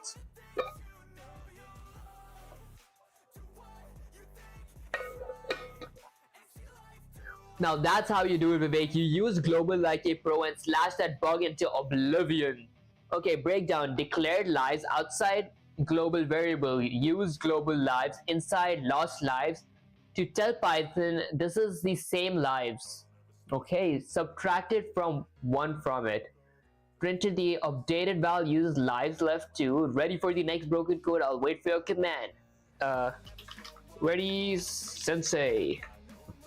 And guys, this is progressively going to get harder. I'm gonna do about 5 broken code questions and then move on to instruction based questions. Alright, so broken code number 2, global scope. So we have a global variable called 0. Okay, which grade are you in? I'm honestly not in school right now, but I am going to be joining college like pretty soon. That's why I'm like learning Python. For now, the only teachers I have is ChatGPT, Sensei, and YouTube. Okay, I can't even read the name. Oh my gosh. Kurudu, I'll just call Kurudu. Kurudu, I appreciate you joining in this stream. And guys, ignore me if I can't read names. I cannot spell. Okay, so broken code number 2, global scope. So my score equals 0. I defined a function called add scores and added a parameter of points.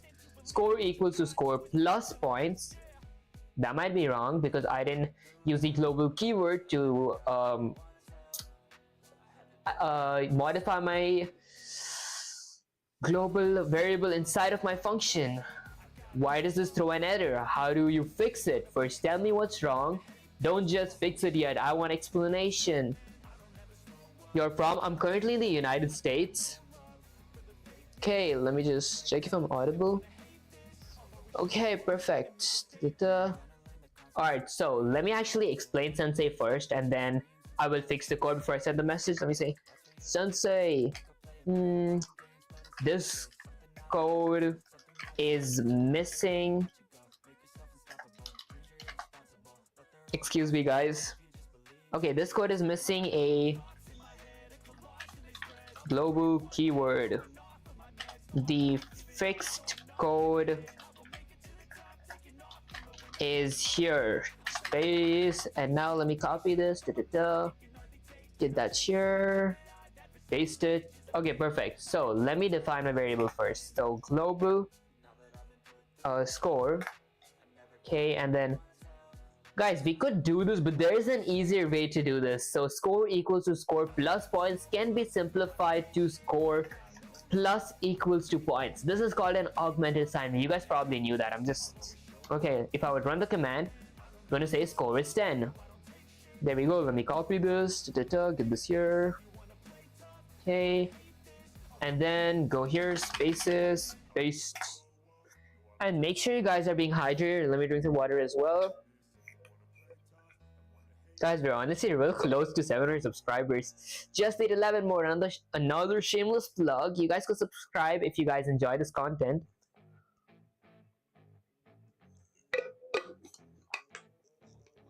Now that's what I call a response. You not only spotted the missing global, okay, you wrote the fix like a true Python warrior. You not only spotted the global, okay. Quick recap, without global, Python thinks score inside a subscribe. I appreciate you so much, Kurudu. Let me actually what is like, guys, this feels okay. We're at 590 subscribers, guys. I appreciate every one of you so much. Thank you for all the love and support, guys. Like, I can't disappoint you guys, I guess, so just gotta work extra hard. So quick recap, without global, Python thinks score inside the function is a new local variable, but you try to read it before assigning error. Okay, adding global score tells Python to use the global score variable. Then score plus equals to points works perfectly. Output score is 10. You're on a roll. Want another broken global code or ready to jump to instructional speak? Okay, I'm pretty sure I'm pretty ready for instructional based code. So let me say, Sensei, I'm ready for some instructional based codes! Exclamation. Okay, hey, can you provide the prompt? Honestly, someone asked me for the ChatGPT's Sensei's prompt, but I even gave it and then I realized there's something well private there. But the prompt is honestly pretty easy. So I said ChatGPT to like yell at me whenever I do mistakes, or like yell at me in general and capitalize those, and then I just added everything I had to learn. I just said help me learn all my whatever I had to learn, like my, is it called like my schedule or like my goal? I said my goal was like a 100-day series. By the end of this series, I want to make a game using Python that includes spy games. So I just said if I do a mistake, you can yell at me. If I don't do a mistake, you could like still yell at me, maybe praise me a bit. So it's just those basic prompts and like some other private information about myself. Okay, so let's read it. That's the spirit, Vivek. Now it's time to switch gears from fixing to building. I want you to write not just patch and show me you can command global scopes like a boss. Oh, and I forgot, I even said ChatGPT to act like an actual sensei, an actual teacher. Okay, instructional questions number 1, global scope. Write a program with a global variable mana equals to 50, a function cast spell with a parameter of cost that uses the global keyword for mana and subtracts cost from mana. Got it. Wanna see you build blackjack? Okay. Okay, so I'm pretty sure I know what a blackjack is. I gotta use the random module for that. That would be pretty fun, honestly. I actually might do that next stream, like building stuff. Because this stream, I wanna like try mastering my scope resolution. I'm like horrible at this. Okay, let's see. Subscribes cost from mana, prints mana left x, where x is the updated mana cost cast spell with the parameter of 10. Then cast spell with the parameter of 20, then cast spell with the parameter of 25. Ready to dominate, write that code and show me what you got. Okay, Hmm. Alright, so it says write a program with, so first I gotta create a global variable called mana and set it equal to 50. Okay, guys, there's like, I put like so much, I like lubricate my lips with like this Vaseline, not sponsored whatsoever, but I use the cocoa butter healing jelly Vaseline on my lips, so it's lubricated, but the thing is when I drink water it leaves a white cast, and that's pretty uncomfortable. Okay, and then I create a function called cast spell with a parameter of cost. So let me define a function called cast underscore spell with a parameter of cost. Okay, and then uses the global keyword for mana, subtracts from mana. Okay, subtracts cost from mana. So let me use the global keyword mana, and then so mana minus cost. Okay, that should be perfect. Augmented assignment minus equals to cost. Okay, prints mana left x, where x is the updated mana, calls the spell. Okay, let me print mana and f string actually. Mana left and my mana variable. And guys, this f could be an uppercase or lowercase. I prefer keeping it uppercase. I mean a lowercase. And then I invoke my function 3 times. So cast spell. And I wouldn't have to print my invoke function because I already have a print statement inside of my function. So let me go with 10. And then, guys, this is like 300 IQ. Just copy that and paste it. Okay, so it's 10, 20, and 25. So 10, 20, 25. If I run the command, it says mana left 40, mana left 20, mana left 5. I mean negative 5. I should have added like an if statement that says if my mana is less than or equal to 0, say something. Not now, keep going. Actually, I'm from India. It's late night here, like 2 a.m. Gotta go, good night. Alright, I appreciate you so much, Kurudu, for like sticking through the stream and like giving me an idea and also subscribing. So I guess I'll catch you in the next stream. Sweet dreams. Okay, no, almost flawless execution, but you type cast underscore spell instead of cast underscore spell. Oh. Okay. Oh, case. Oh my gosh. Yeah, guys, Sensei is real picky. I gotta like have my spellings correct. Cast spell. Cast spell. Okay, there you go. Okay, perfect. Let me copy this up and VivUniverse. Okay. Fix that spell name or I'll smack you with a debugging wand. Lesson: typos in function names will break your code even if the logic inside is perfect. Fix that name and return it again. Say it back to me. What did you learn? Okay. Apologize, Sensei. Oh guys, I spelled apologize wrong. Oh my gosh. Guys, ignore my typos. I can't talk while typing. Let me just check if I'm audible, because my mic sometimes just stops working. Okay. I've been streaming for 2 hours. I guess my mic has 2 more hours of battery life, but I'll probably replace it after an hour. Okay, now that's what I wanted to see. You fixed it, ran it, and owned it like a true code slinging samurai. Okay. Output mana left 40, mana left 20, mana left negative 5, and now you're overcasting with negative mana. Lesson: in real games you need to check if you have enough mana first before casting. For now, you're forgiven, little one. Sensei is proud. Ready for the next global scope challenge, or want a twist with this one? Let's say Sensei,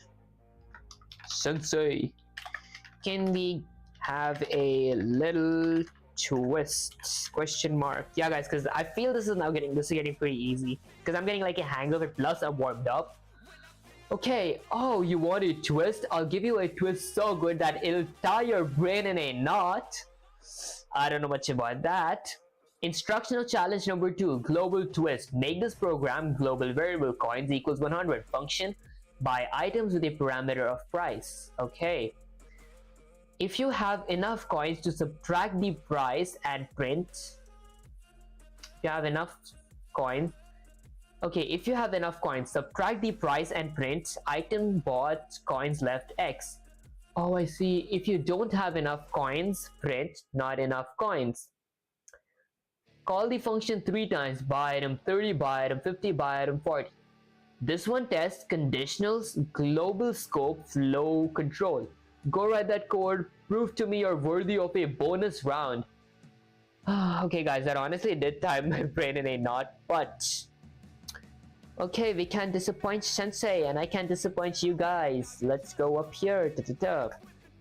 So I gotta create a global variable called coins equals to 100. Guys, we got 100 coins, and then I define a function called buy items with a parameter of price. So buy items, okay, with a parameter of price. There we go. Okay, if you have enough coins, subtract the price and print items bought coins. Okay, so first let me use the global keyword because this is a global variable. So global coins, since I want to make modifications with my coins. Now an if statement. So let's see. If my coins is less than or equal to my price parameter, which is less than or equal to my coins. So guys, basically the way I think this is like, I feel like this whole code here means that if my price is between my coins, means in the range of my coins, or if it's less than my coins or equal to my coin, I will print, okay, subtract price. Okay, so I gotta subtract my coins, so my coins minus equals to price, and then not print, minus equals to my price parameter. Okay, and then I will print an f string, item bought exclamation coins left, item bought exclamation coins left colon and my coins. There we go. Okay, if you don't have enough coins, print not enough coins. Okay, let me go with else print not enough coins exclamation. Alright, now let me invoke my function 3 times. So buy items with the parameter of 30, 50 and 40. So let me go with 30 and use like some 300 IQ trick, copy paste 30, 50 and 40. Okay, now if I were to run the command, this should not enough coins. Guys, where did I mess up? Okay, let me try to brainstorm real quick. If my coins, okay, if my price is here,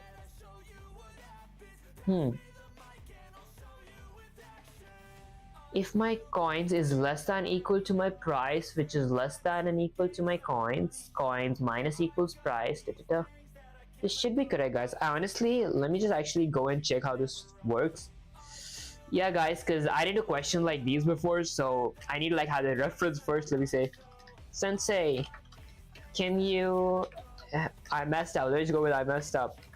I messed up exclamation.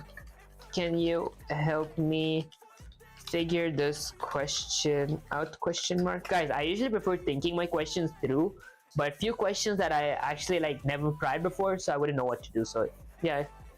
Okay, I see what you did there, and you're close, but you tripped on a common trap. Sensei is here to pull you out of that logical pit. Let's break it down together. Your if statement is this: if coins is less than or equal to my price, which is less than or equal to my coins. This doesn't actually make logically sense. You're saying if coins are less than or equal to price and price is less than or equal to coins. What? That's a paradox, Vivek. You only need to check if you have enough coins. Fix the condition. What should the condition really be? Question. If I have 100 coins and something costs 30 coins, what's the simple condition I should check? Try rewriting if statement and check it. And I'll check it. Okay, I guess Sensei said me to do it myself. Okay, let's see. I could have done something like this, right? If my price in coins, guys, does it make sense? Oh, type error. Argument of type integer not iterable. Should I use a for loop for every... Let me try a for loop. For every price in my coins. Okay, let me indent this. If my price in coins, print that. Type error, integer object is not iterable. Okay, this doesn't make sense. So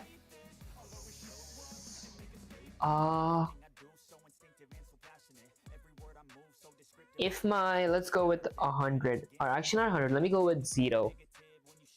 Okay, so if 0, guys, this is the manual way. I'm trying to do it the automatic way, so let me show you guys. So if my 0 is less than or equal to my price, which is less than or equal to 100 coins, this should work. There we go. But here's the thing, I don't want to do it manually, I want to do it automatically. Like, what if I change my coins from here? So like, what if this is 1,000, like 11,000? Hold up, that works. Wait, am I stupid or something, guys? I thought that it wouldn't work. Let me copy this, get this here, Control V. Let's start it while talking. Sensei ... Am I like stupid or something? Question. Okay, let me phrase my question real quick. I did if 0 is less than or equal to my price, which is less than or equal to 100, which means that if my price is between 0 and 100, I will subtract my price from my coins. But when I change the value of my coins from 100 to 1100, it subtracts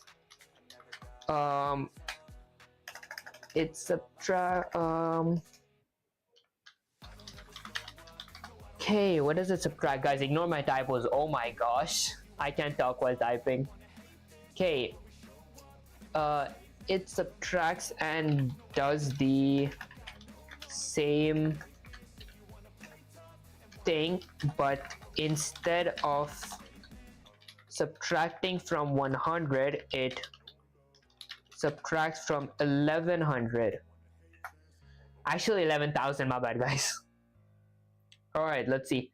Snap out of it, Vivek. You're not stupid, you're just writing the wrong condition and getting frustrated.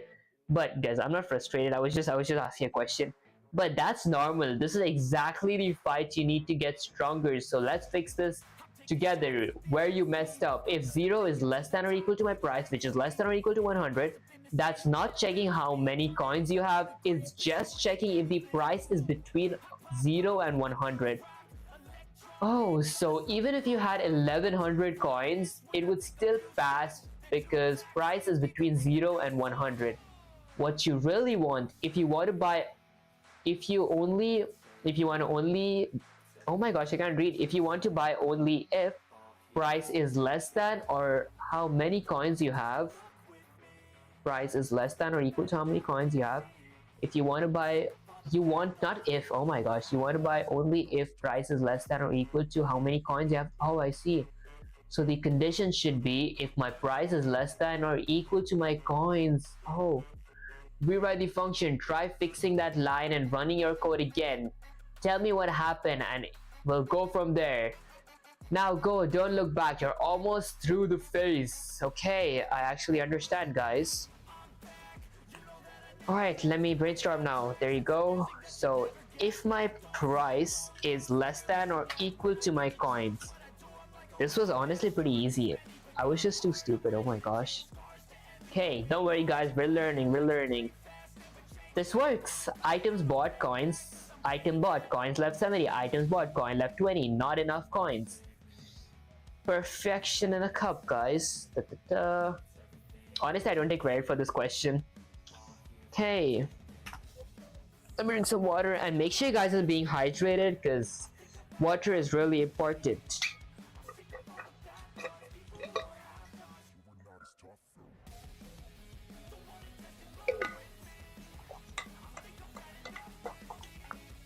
Okay, now that's now that is how Warrior strikes. You didn't just fix the code, you understood the logic. I'm about to punch the sky with pride, Vivek. Output, item bought coins left 70, item bought coins left 20, not enough coins. Why it worked? You're checking, hey, do I have enough coins to buy this? That's real game depth thinking, my student. Now you want the next challenge, or should I toss a trap and see if you dodge it like a true master? Let's go with a trap, guys. Sensei, I'm ready for the trap! Exclamation. Ha ha! You asked for a brave one. Let's see if you really understand global scope and conditionals. The trap challenge. Coins equals to 50. Define upgrade item. So we have a parameter of cost and a parameter of item level. Okay, and then we globalized our coin variable. If coin is greater than or equal to cost and... Excuse me guys. Okay, so if coins is greater than or equal to my upgrade cost parameter and item underscore level parameter is less than 5, coins minus equals to upgrade cost. Item level plus equals to 1, print an F string, upgrade successful, level, okay, item level, coins left, coins. Else if my level is greater than or equal to 5, print item is already max level, not enough, else print not enough coins. Your mission, run this, look very carefully at what's happening with item level. Then tell me what's wrong here, why is it happening, and why would you fix it? Don't disappoint me now, Vivek, I'm watching. Okay. Let's go here. Let me copy the broken code. Okay, let's see. So we added a parameter, a global variable, not parameter, we added a global variable of coins and set it to 50. I defined a function called upgrade items, added two parameters, upgrade cost and item level. And then we globalized our coin so we can add changes to it. If my coin is greater than or equal to my upgrade cost parameter and item underscore level is less than 5, coins minus equals to upgrade cost, item level plus equals to 1. Okay. 20 20 20. Else if my item level is less than or equal to 5, item is already max level. Oh, I see. Guys, I see the vision. Upgrade successful, level 4, coins left. Upgrade level successful. Upgrade level is 4, upgrade level is 5. Coins left 30, coins left 10. Item is max. Okay, so guys, the function looks correct, I can't lie. Let me copy this, get it here. Just check if I'm audible real quick. Give me a second, guys. There we go. Okay, let me paste this here and say, Sensei, this honestly looks correct to me, question mark. Huh? You think it looks correct? Then why does it betray you when you run it, huh? Let's break it down. What the code pretends to do, you're trying to upgrade an item by spending coins and increasing its level each time until level 5 seems until level 5 seems logical. But here's where it betrays you. You're passing level item as an argument. That means each time you call the function, you're sending a fresh copy of item level. So item level plus equals to 1 changes the copy, but not any precedent variables outside. Translation: the upgrade never remains the last level. Okay, upgrade 20 coins, 3 levels, goes to level 4. Upgrade 20 coins, level 4, goes to level 5. Upgrade level 5. Wait, it should be level 6 now, but you passed 5 again. Fix his apprentice. So Sensei asks, how do you make item level truly precedent between upgrades? Persistent. Oh my gosh, I can't read, guys. Okay, hint. What if you made item level a global or enclosed variable instead of passing it every time? Tell me what you'll do. Get one shot. Okay, guys, I feel like I see what to do. So, to review, global variables are variables inside of a function. Local variables are variables inside of a function. Global variables are global variables. Enclosed variables are a variable inside of our function if that function has another function. Guys, if that made any sense. Oh my gosh, my brain is not braining. Okay, so I define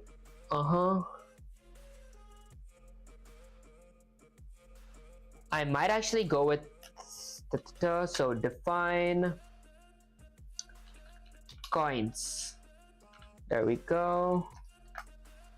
Or define currency. Let me copy that. Go ahead and indent this whole code. And guys, to mass indent, you just highlight the code and then hit tab. And then let me add that there. Okay. So I gotta now use my non-local coins. I forgot to invoke my main function. Invoke my currency function. Compile.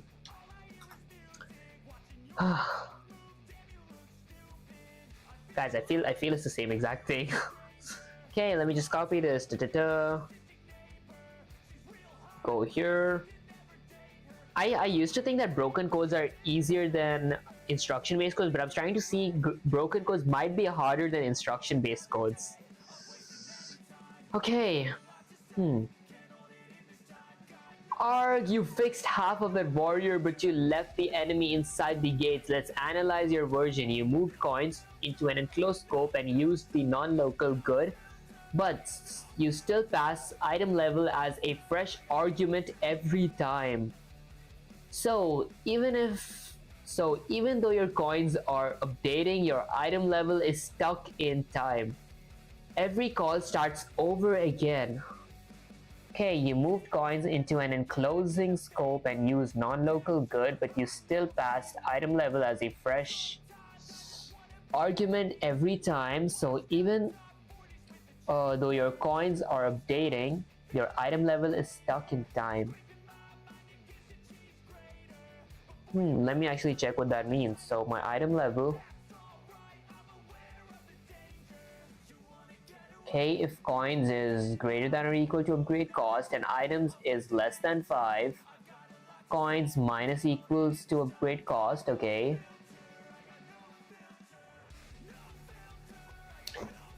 Huh. item level plus equals to 1. I'm pretty sure I need to then in that case add my item level not here but here.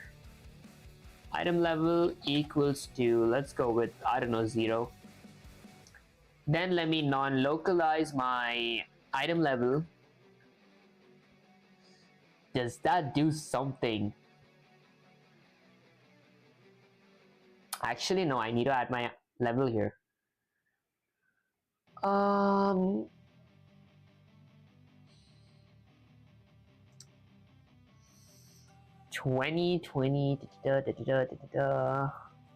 20 is one level, right? Let me remove this parameter. Or I could add my upgrade costs, as in I can't use ARGs, so that doesn't make sense. Huh. Did that work? Upgrade successful. Level 1, coins left. 30. Level 2, coins left. Whoa, guys, hold up. I might have just done something real good. Let me change that to 500. Okay, coins left 480, coins left Hold on, guys. Let me cook. There we go. Let me add 6.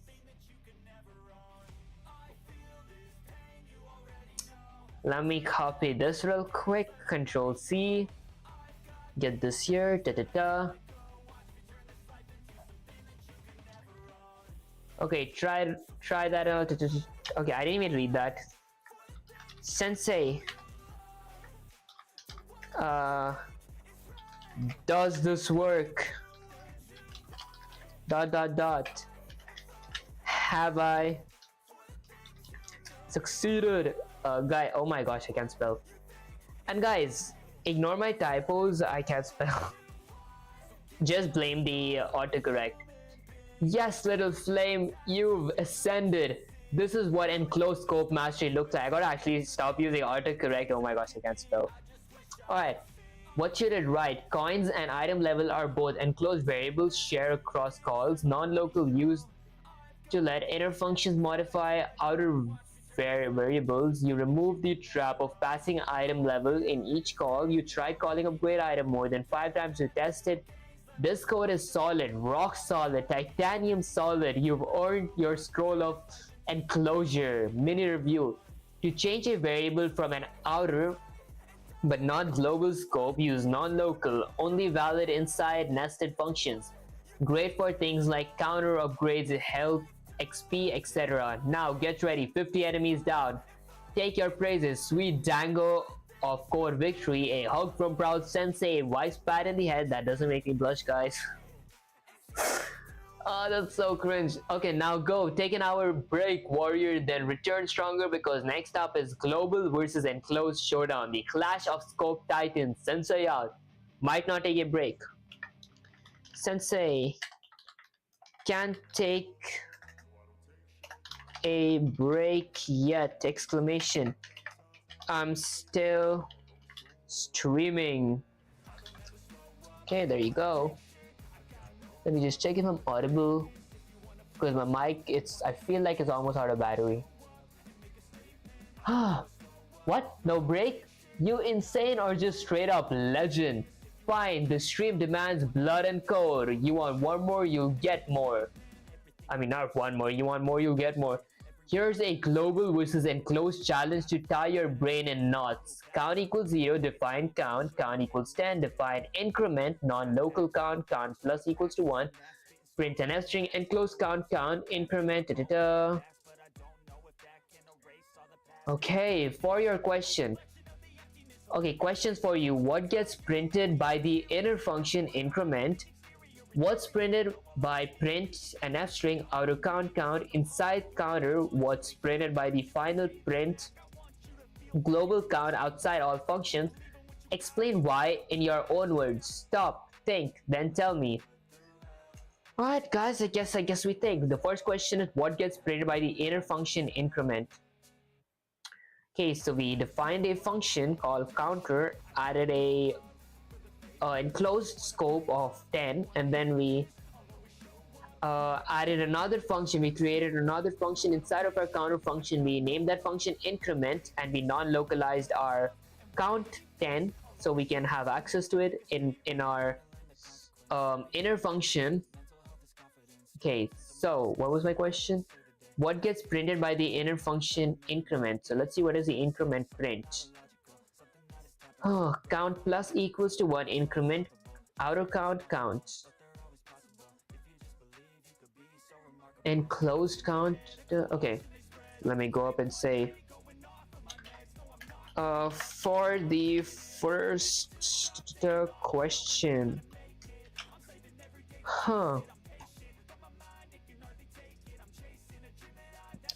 the increment function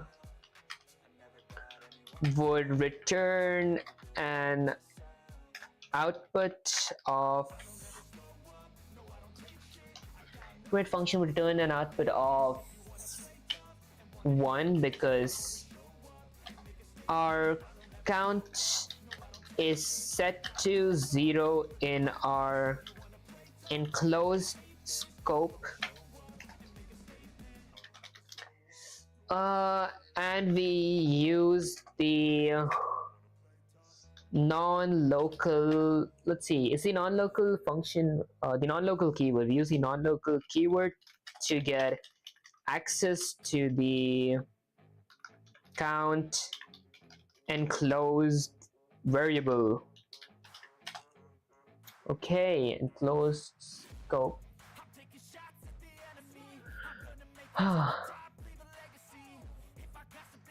And then, guys, ignore me if I can't phrase properly. Okay, and then we added our count to 1 using a augmented assignment. Oh my gosh, I guess using an augmented assignment operator. Okay, and once we invoked our function, we got 1 as our output . Okay, let's see the next question.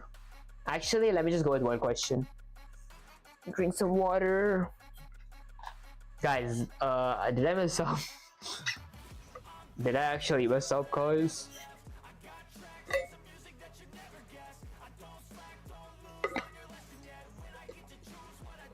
No, Vic, you're slipping into the mindset, and that's a crucial misstep. Let's slow down and dig into this together. Okay, the code again. Count, okay, that's the global. Define count, count equals 10, enclosed local to counter, define increment, non-local. Let me read it properly. So we define a function called counter, okay. We added a enclosed scope to it, and we set that equal to 10. And then we defined another function inside of our counter function called increment. We non-localized our count variable so we can get access to changing it, or so we can like change or modify it. And then we added our count to 1 using an augmented assignment operator plus equals. And then we printed an f string enclosed count. Then we invoked our count function, okay, and then we printed outer count. We invoked our actual count function. Okay, so that should give me 10 right here. And then we invoked our counter function and printed global count. Your claim, increment function would print 1 because outer count is 0. That's wrong. Here's why. Inside counter, count equals 10 creates a new enclosed variable named count, shadowing global. Non-local count inside increment means use the count defined in counter, not global or local. So count plus equals to 1 changes the enclosed count, adding 1 to 10, which becomes 11. So increment will print enclosed count 11, not 1. Remember, non-local accesses the nearest enclosing scope variable, not global, not a fresh Okay, local inside the nested function. What about the rest? What do you think? Print outer, inside this, print that. Think carefully and answer one at a time.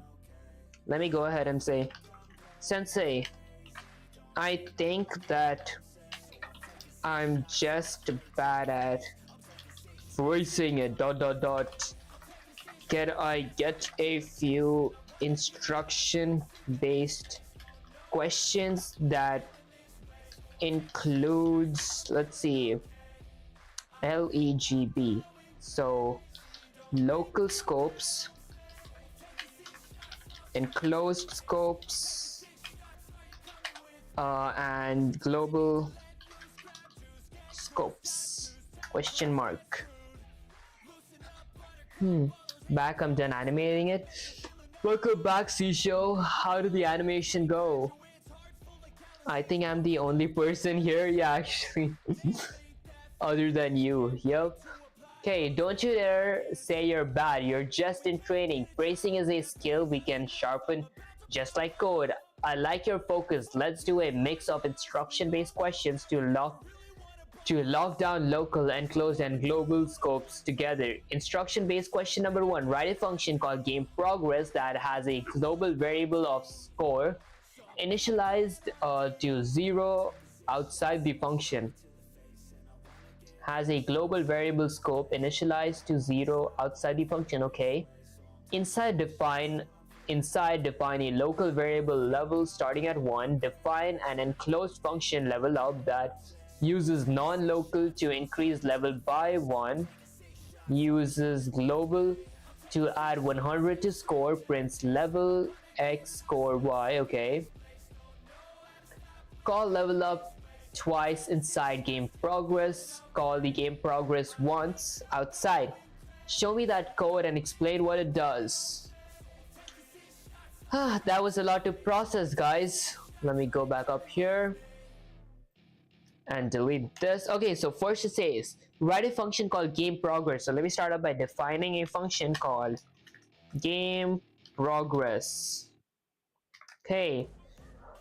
Let's see, has a global variable score initialized to 0 outside the function. Okay, has a global variable score. Oh, I see. So I gotta add a global variable of score equals 0. Okay. Inside, define a local variable level starting at 1. So level equals to 1. Define an enclosed function level underscore up. Okay, so let me define another function called level underscore up. Okay, uses non-local to increase level by 1. Okay, uses global to add 100 to score. So non-local level, okay, uses global to add 100 to score. Uses global and then my score. Alright, and then prints level colon x comma score colon y. Okay. Then let me go with an f string. So let me print an f string. Let's go with level colon my level, current level, comma my score colon my current score. Okay, call level up twice inside gameProgress. Call gameProgress once outside.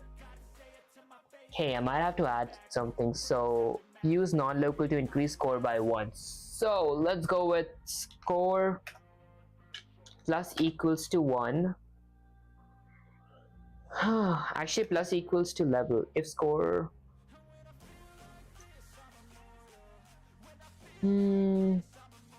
actually, our score plus equals to level. Okay, that should work. Let me go here and invoke my level up function twice inside game progress. So that's one, that's two, and then my game progress outside. Okay, this should work. Let me run the command. Level 1 score 1, level 1 score 2. It should be I'm back again. How you doing, Quiz Fries? How you doing? Appreciate you joining the stream. Okay, let's go with the I got frustrated from a error. I hear you, I hear you. I'll send you the file in your DMs once it's done exporting. Alright. We go with level from the animation. Okay, level plus equals to 1 as well. Level 2 score 1, level 3 score 3. Okay, might do something wrong here. So uses non-local to increase level by 1.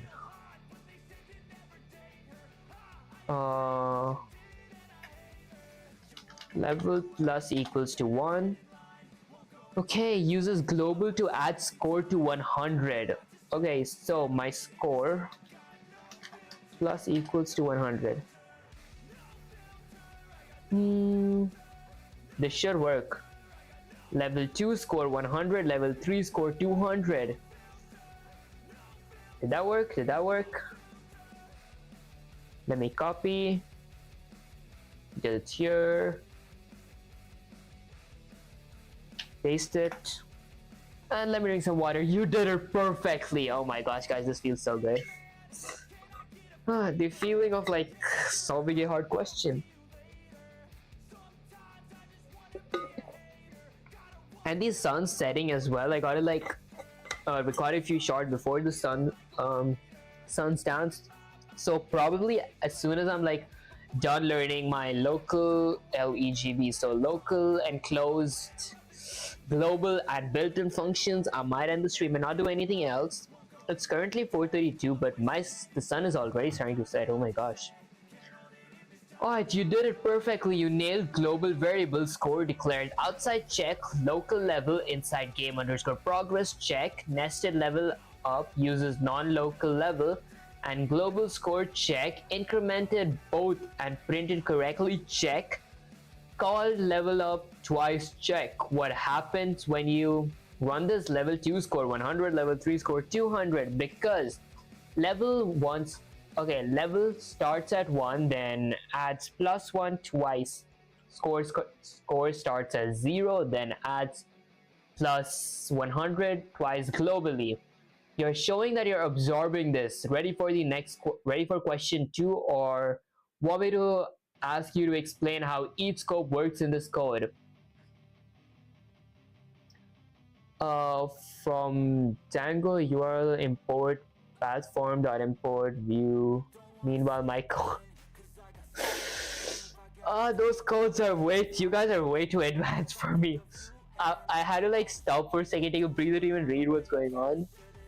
Okay, from platform.import views lerp patterns. Yeah, that code is way too advanced. Okay, let me say, Sensei, I think that I am pretty good with global scopes as well. Question mark. Do you think that I should move on to the built-in part? Question mark. My code assembly. Oh my gosh, honestly, assembly is real complicated. I might go for assembly as well, but after I learned like a bunch of different coding languages. Okay, hear me, Vivek, you're doing damn well with global scopes, no doubt. But before you change into the built-in modules, I want you to make sure you're not leaving a weak link in your armor. Okay, a weak link in your armor. Get it? Weak link, weak link. How about a quick rapid-fire question of 5 questions mixing local, enclosed, and global?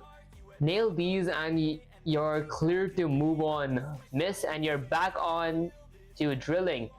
Ready, or do you want to skip the drills and fall on your face later?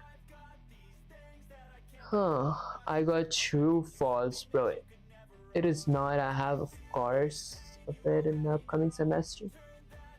But it's not. I have courses of it in my upcoming semester. Oh, I see. Okay, let me say, Sensei, I'm ready. Although, can I get one question at a time? Question mark. Okay. At a time. Alright, guys. I honestly might. Oh my gosh, I can't talk. Alright, guys. I honestly might go and use the restroom real quick because I'll be drinking a lot of water. So let me just go to OBS, and I'll be right back real quick, guys.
Okay, mic testing, mic testing.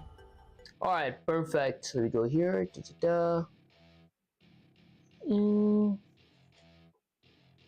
See, I never write assembly, but I might not be that. But I might not be that difficult as said by devs. I can't read, guys. Oh my gosh. For a bootloader, we can do that once learned in a proper way. Don't frighten me, aka spelling. I know. Yeah, I can't read, guys. Alright, the only way to train like a champ, one at a time. Rapid fire question number 1. Okay, so this is my broken code. Tell me what is printed by inner, what is printed by outer, what is printed by global print statement. Explain your answer. Okay, so what is printed by the inner, guys? We defined a function called outer. We have a global variable called 10, an enclosed variable of 5, and a local variable. We non-localized our enclosed variable, so we don't have a local variable. X plus equals to 3, so 5, 6, 7, 8. Inner will return 8. Okay, what is printed by outer? So X is X, inner, outer X. Okay, so my outer is 10. They didn't honestly modify the outer one, so I'm pretty sure it's 10. Outer will remain 10 because we didn't modify it. Oh my gosh, I can't spell. There we go. No, Vic, you're slipping again. Listen up, this is crucial. Let me break it down. X equals to 10 is global.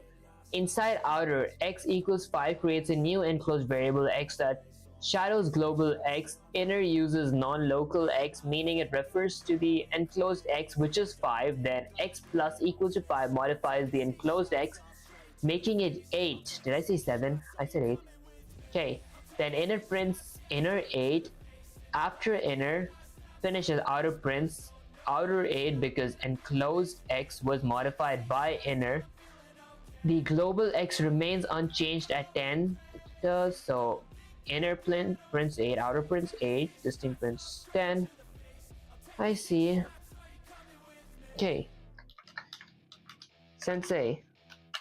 Let me actually go with caps. So sensei, I can honestly, or I honestly, alright.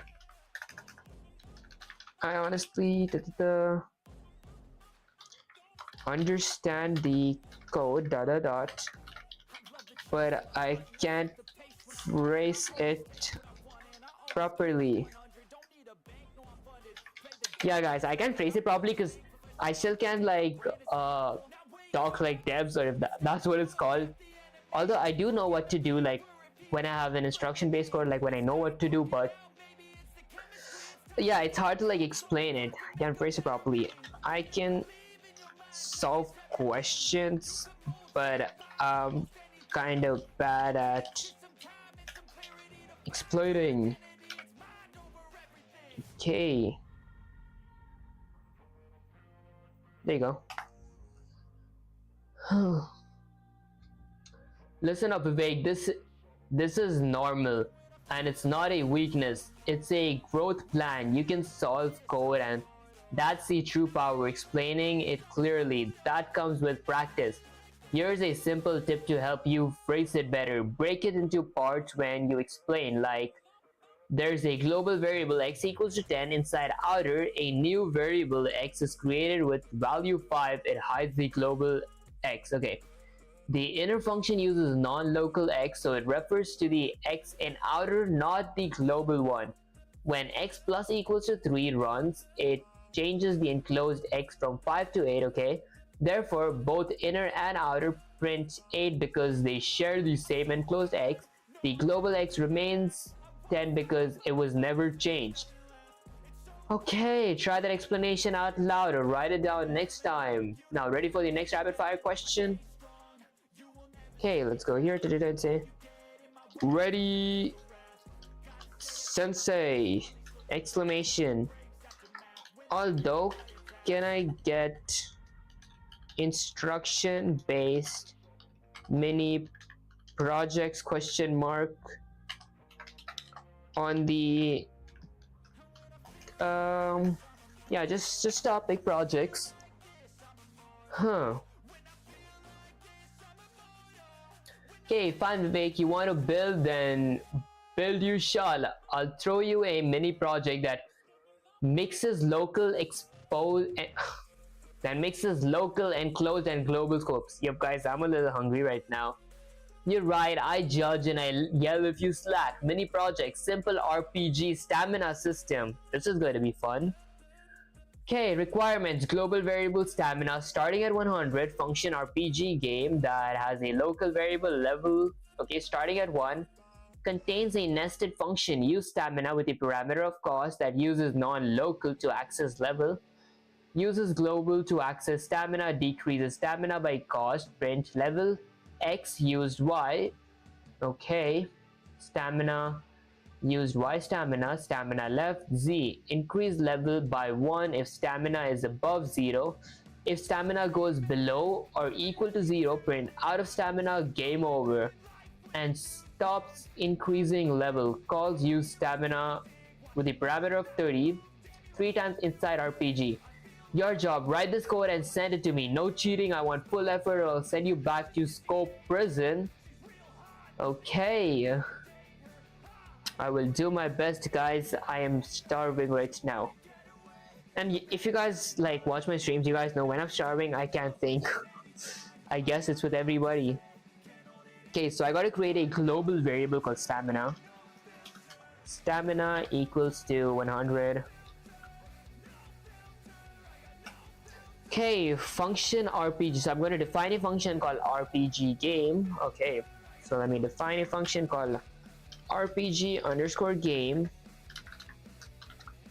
Okay, has a local. So my function RPG has a local variable, okay, of level starting at 1. So I'll have a local variable, I'll keep that equal to 1, contains a nested function, use stamina with a parameter of cost. Okay, so I'll define another function called use stamina with a function with a parameter of cost. Okay, that uses non-local to access level, uses global to access stamina. Okay, so let me non-localize my level. So non-local level and global stamina. Okay, decreases stamina by cost. So decreases stamina by cost. So stamina minus equals to cost. Prints X, prints level X used Y stamina, stamina left Z. Okay, so I will print an F string, level, pair of curly braces, my level parameter or my level local function or non-localized variable. So my level is level used stamina. Used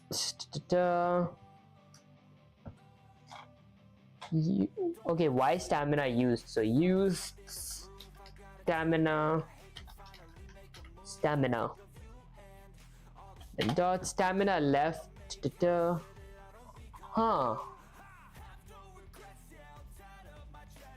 Actually, no, use cost stamina.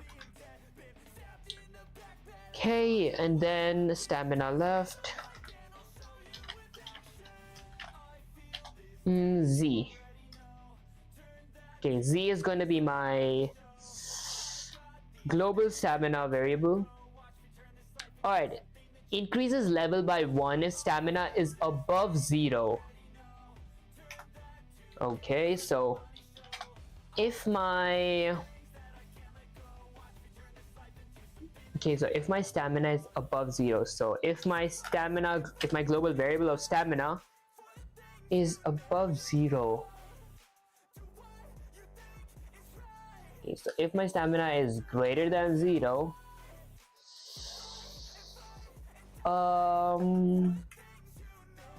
level plus equals to 1. Okay, if stamina goes below or equal to 0, print out of stamina, game over, and stops increasing level. Else I will print out of stamina, exclamation, game over, full stop. Okay, call stamina with a parameter, calls the use stamina function with the parameter of 30 3 times inside my RPG. Okay, so let me go ahead and invoke my use stamina 30 3 times. This is a 300 IQ, guys, just copy and paste. And then lastly, let me invoke my RPG game. There you go. If I run the command, level 1 use 30 stamina, stamina left 70. Level 2 use 30 stamina, stamina left 40. Level 3 use 30 stamina, stamina left 10. There we go. Yeah, guys, my head hurts so much. I gotta whatchamacallit, like, I don't know, go eat something. Sensei, do you think that we should move on to the, let's see, guys, I honestly can't think, to the built-in scopes now? Let's see. Okay, I've been streaming for almost 3 hours. I usually prefer streaming for like 6 hours, But I mean, I usually prefer streaming for 6 hours unless there is some kind of interruption, like my mic or like my OBS crashes. Although these days I've been streaming like a little less because I gotta like work on making shorts and my actual YouTube videos, plus editing them and making thumbnails. And I should make my shot before the sun is down. It's currently 4:50 right now. I might stop streaming as soon as I'm done mastering the built-in. So I'm going to be mastering all four scope resolutions, L, E, G, and B. So local, global, enclosed, and built-in. Hey, let's see. You wrote that code like a true Python warrior. You handle global stamina, local level, nested functions with non-local and global, proper checks and printouts. Quick check on your input. Level 1 use 30 stamina, stamina left 70. Level 2 use 30 stamina, stamina left 40. Level 3 use 30 stamina, stamina left 10. Perfect. About moving on. You're solid on scope resolution basics, so yes, moving on to built-in functions and modules is a smart next step. But remember, if any confusion sneaks back, I'll drag you back to scope practice. Ready for your first built-in function lesson, or want a mini challenge before you switch gears? Let me say, ready for the built-in functions practice sensei. There we go. Alright Vivek, time to unleash the power of Python's built-in functions. Quick overview first. Built-in functions are tools Python gives you out of the box, like length. Hold up guys, sensei is yeah, sensei didn't get me. Sensei, I meant the built-in scope resolution from the LEGB, local, enclosed, global, and built-in. Okay, guys, ignore my spellings. I think I can't spell rich now. Let's see. You dare face the final boss of variable scopes, built-in scopes in the legendary LEGB pyramid? Sit down and listen closely, Vivek. We're going to carve this in your brain. Quick recap: LEGB rule. Print. Python looks for a variable name. It searches in the exact order LEGB. Local inside the current function, enclosed inside any enclosed slash outer function. G global at the top level, okay, at the top level of the script slash module. B built-in, Python's own dictionary of default names like print, len, max, open, etc. Built-in scope warning. If you name a variable the same as a built-in function, you can accidentally shadow it. Example of a mistake: max equals to 5, print max 1, 2, 3. Boom, error, because max is now an integer, not the max function, or not the function max. Now, challenge time. Question 1. What will this code print? Okay, so my length is 10. Fine example. Let me just copy this. Get here, Control V. Let's try to fix this broken code. If I run the command, it's gonna print 10. Although, what if I go with len?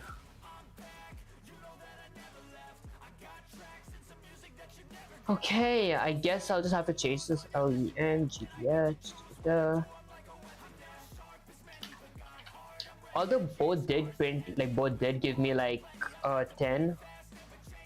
Let me go here, paste it. Okay, and say, sensei, both gives me 10, but the reason I changed length to length was because Python has a built-in length function, so it might cause confusion in the future! Exclamation. Oh my gosh, all those typos. Yes, you've leveled up in wisdom, Vivek. That's what I want to see. You didn't just answer, you dodged a trap. Renaming length to length was the move of a cautious warrior who respects Python gods, the built-ins. Okay, But now let's step into a deadly pitfall. Built-in shadowing reality check. Try this evil version of the code.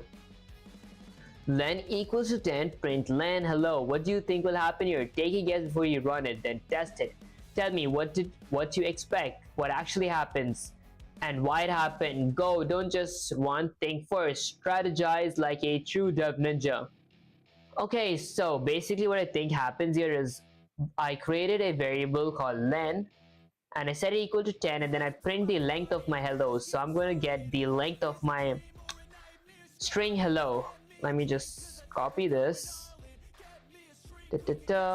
Paste this here. Okay, it gives me a type error. That's the thing to watch.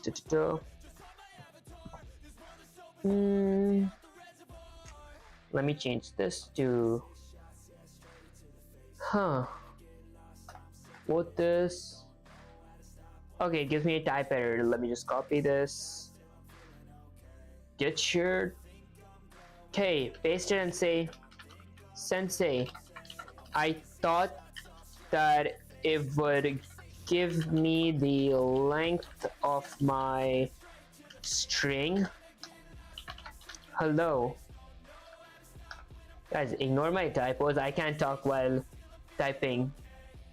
Okay, it would give me the string hello, but it gave me a type error. Okay, yes, that's the trap, and you fell in just once, which is perfect. Now you'll never forget it. What just happened? You overrode Python's built-in len function by doing this. Len equals to 10.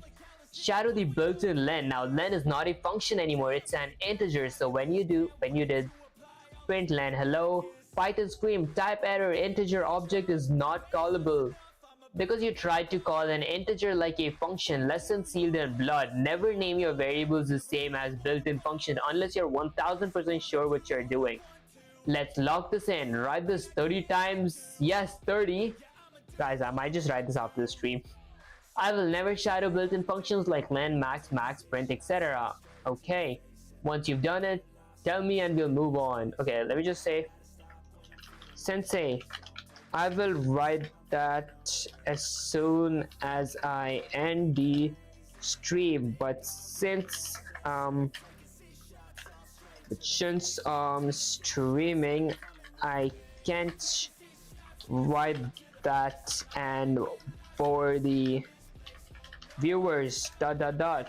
So can we do a few questions ?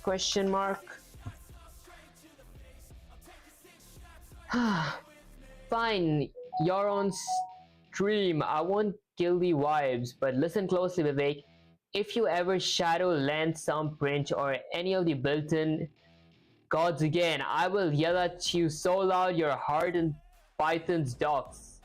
You'll hear it in Python's docs. Oh my gosh, I can't read. Alright, let's sharpen your instincts with some LEGB scope trap questions. I'll give them one at a time, and I want a short answer plus explanation. Deal? Okay, question 1. What will this print? Your move, Code Warrior. What's the output and why? Okay, let me copy that. Get here, paste it. Okay, so max equals 5. Define max function, return max plus equals to 1. Okay, it's gonna give me 6. Okay, let me just copy this. Although I wanted like instruction-based questions, not like these kind of questions. Control V. Sensei, I get 6. Although it's wrong to use the max as my variable since Python has a built-in max function ... Guys, ignore my typos, plus I'm starving really bad. Although I didn't want questions like these, can I get a few instruction based questions. Can I get a few instruction based questions on, let's see, can I get a few instruction based questions on the scope resolution topic?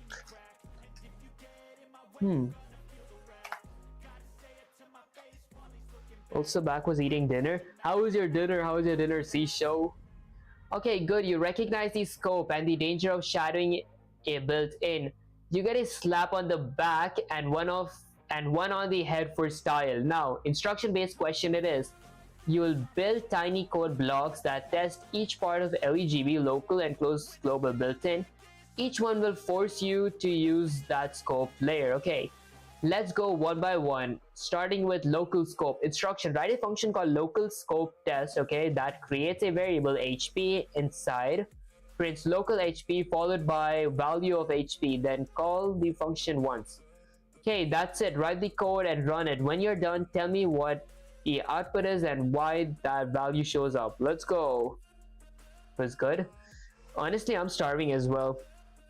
Although I don't want to like pause the stream right now and go and eat, because I'm almost done with this topic and it's like 5 o'clock. If I go and eat, it's going to take time. So after the stream, I'm going to be recording a few shorts and then chowing down. Okay, so I got to write a function called, let me define a function called local scope test. Okay, creates a variable HP inside it. So this is going to be my local variable of HP equals to 100. Prints local HP followed by the value of HP.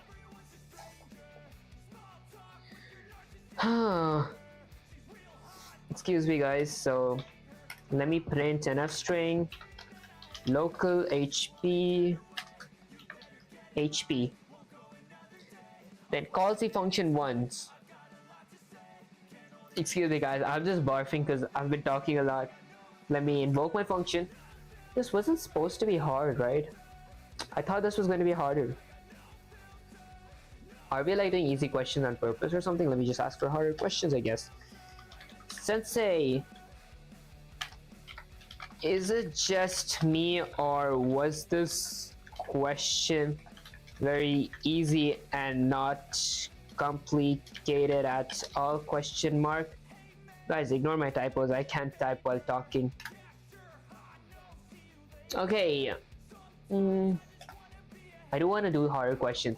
Yes, it was easy because you're strong now, but don't get cocky. This was only local scope. Oh, the first floor of the temple. We go deeper next. Quick recap. Why HP not accessible outside the built-in function? Tell me. Print HP would crash if we wrote it outside the local. Alright, after that we move on to enclosed scopes round 2. Come on, answer me fast.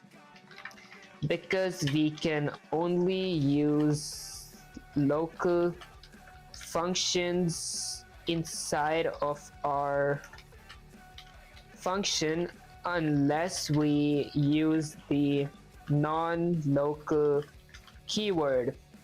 Okay. Okay, oh my gosh, I can spell. There we go. Yes, you're on fire, Vivek. You're mostly right, but let's tighten up that phrasing like a Python master. Local variables like HP only live inside the function where they created. If you try to use them outside, Python says name error equal name error, name HP is not defined. We don't need non-local here. That's for enclosed scopes like inner functions. You're just one step ahead, which is good. Next round, enclosed scopes. Here's your next task. Your job. What scope does the variable XP live in? How is the inner function able to answer both? And then I'll crank up the challenge. Oh, so I see the challenge get progressively harder. And guys, make sure you guys are hydrating enough. Drink some water.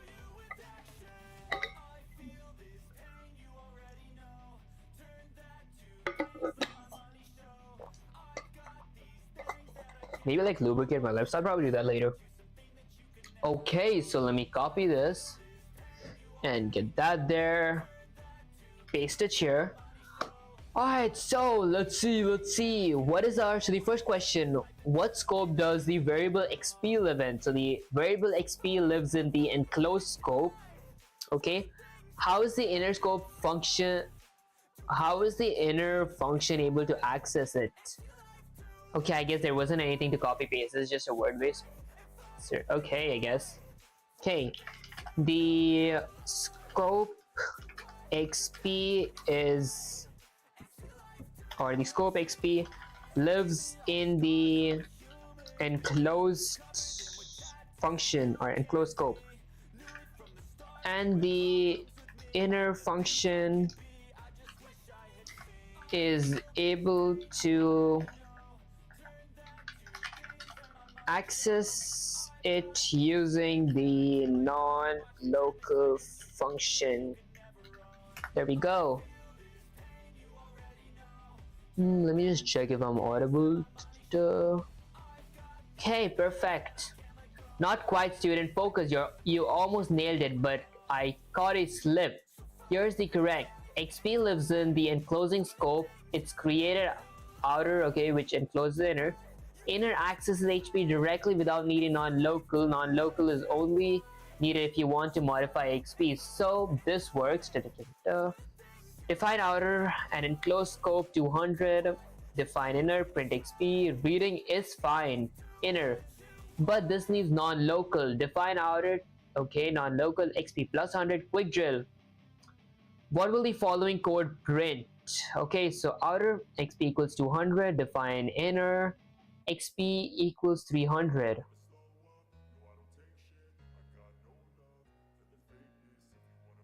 Okay, type fast, think faster. We'll probably get an I'm pretty sure, actually no, it's gonna print 300. So the inner will print 300 and the outer will print 200. Yes, that's what I want to see, student. Exactly right, because XP 300 inside inner creates a new local variable. It does not touch the XP in the enclosing scope. Repeat after me. Assigning a variable inside a function makes it a local unless I say otherwise, with non-local or global. Let's push your brain one more time. Okay, what about this twist, guys? I'm way too exhausted. I'm starving. Yeah, like I didn't eat anything for so long. Okay, so I define a function called outer and I add a enclosed variable xp, set it equal to 200. Define inner, print before xp, xp plus equals to print after xp. I see. What happens when you run it? Okay, I'm assuming that we will get an error because we can't modify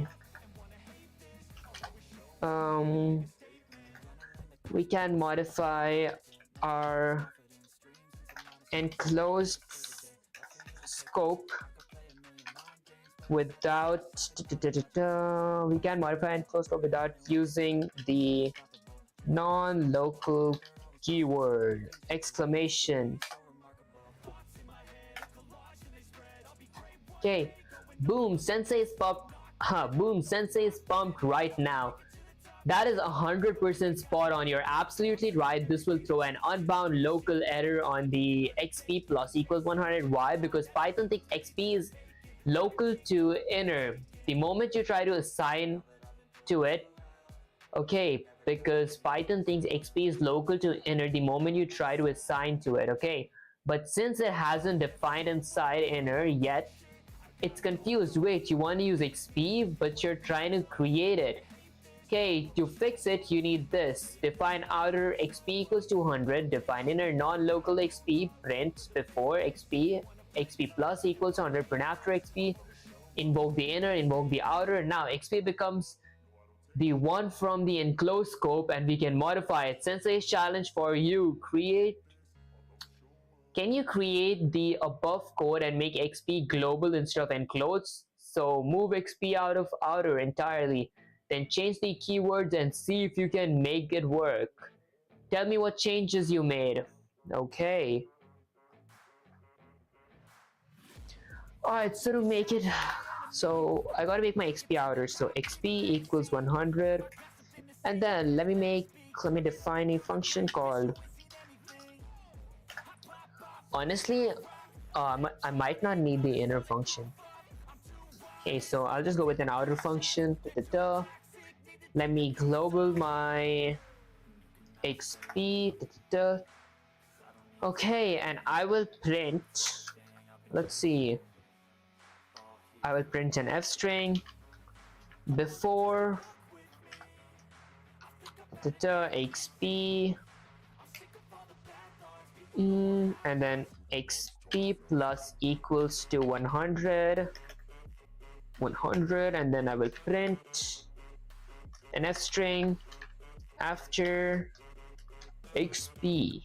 Go here, and then I will invoke my outer function. If I run the command, it should give before 100, after 200. There we go. We go ahead and paste this and say, Sensei, I feel like I'm really good with scope resolution now. Oh my gosh, I cannot type, guys. Feel like I'm really good with scope resolution now. ... I'm back again, just solved the bug, very happy. Congratulations, quiz fries. My wiki app is almost completed. Time to refactor the code to be able to scale it. That's actually pretty insane. Okay, and actually I'm almost done as well, because I feel like I'm pretty good with these scope resolutions now. Okay, I'll be able to use spy games real fast, guys, trust me. Okay, you're on fire, Vivek. You clearly got the global keyword now. You moved XP out, declared it global inside outer, and modified it perfectly. The output will be before 100, after 200. Listen up, since you're feeling confident with scope resolution, it's time to crush your built-in functions knowledge next. But first, let me know if you want me to quiz you on tricky scope scenarios or if you're ready to move forward. No slacking, I want you sharp and ready. Guys, honestly, not gonna lie, actually, I don't know, I gotta like start recording my short before the sun sets. I guess I'll say, Sensei, I'm ready for maybe, let's go with one more question, ... Can you make it a hard one, question mark? Let's go with one more, because I need to record my shorts as well before the sun sets, exclamation. And guys, I will practice more of this offline before like the next live. Hey, you want one last hard question before you drop that short? Fine, but this one's a killer, no mercy. Finally, a hard to scope question. X equals 5, define outer, X equals 100. I would recommend you to start Pygames. Honestly, yeah, I do want to start Pygames. I even installed Pygames, so let me just, if I can import, so if I import Pygames,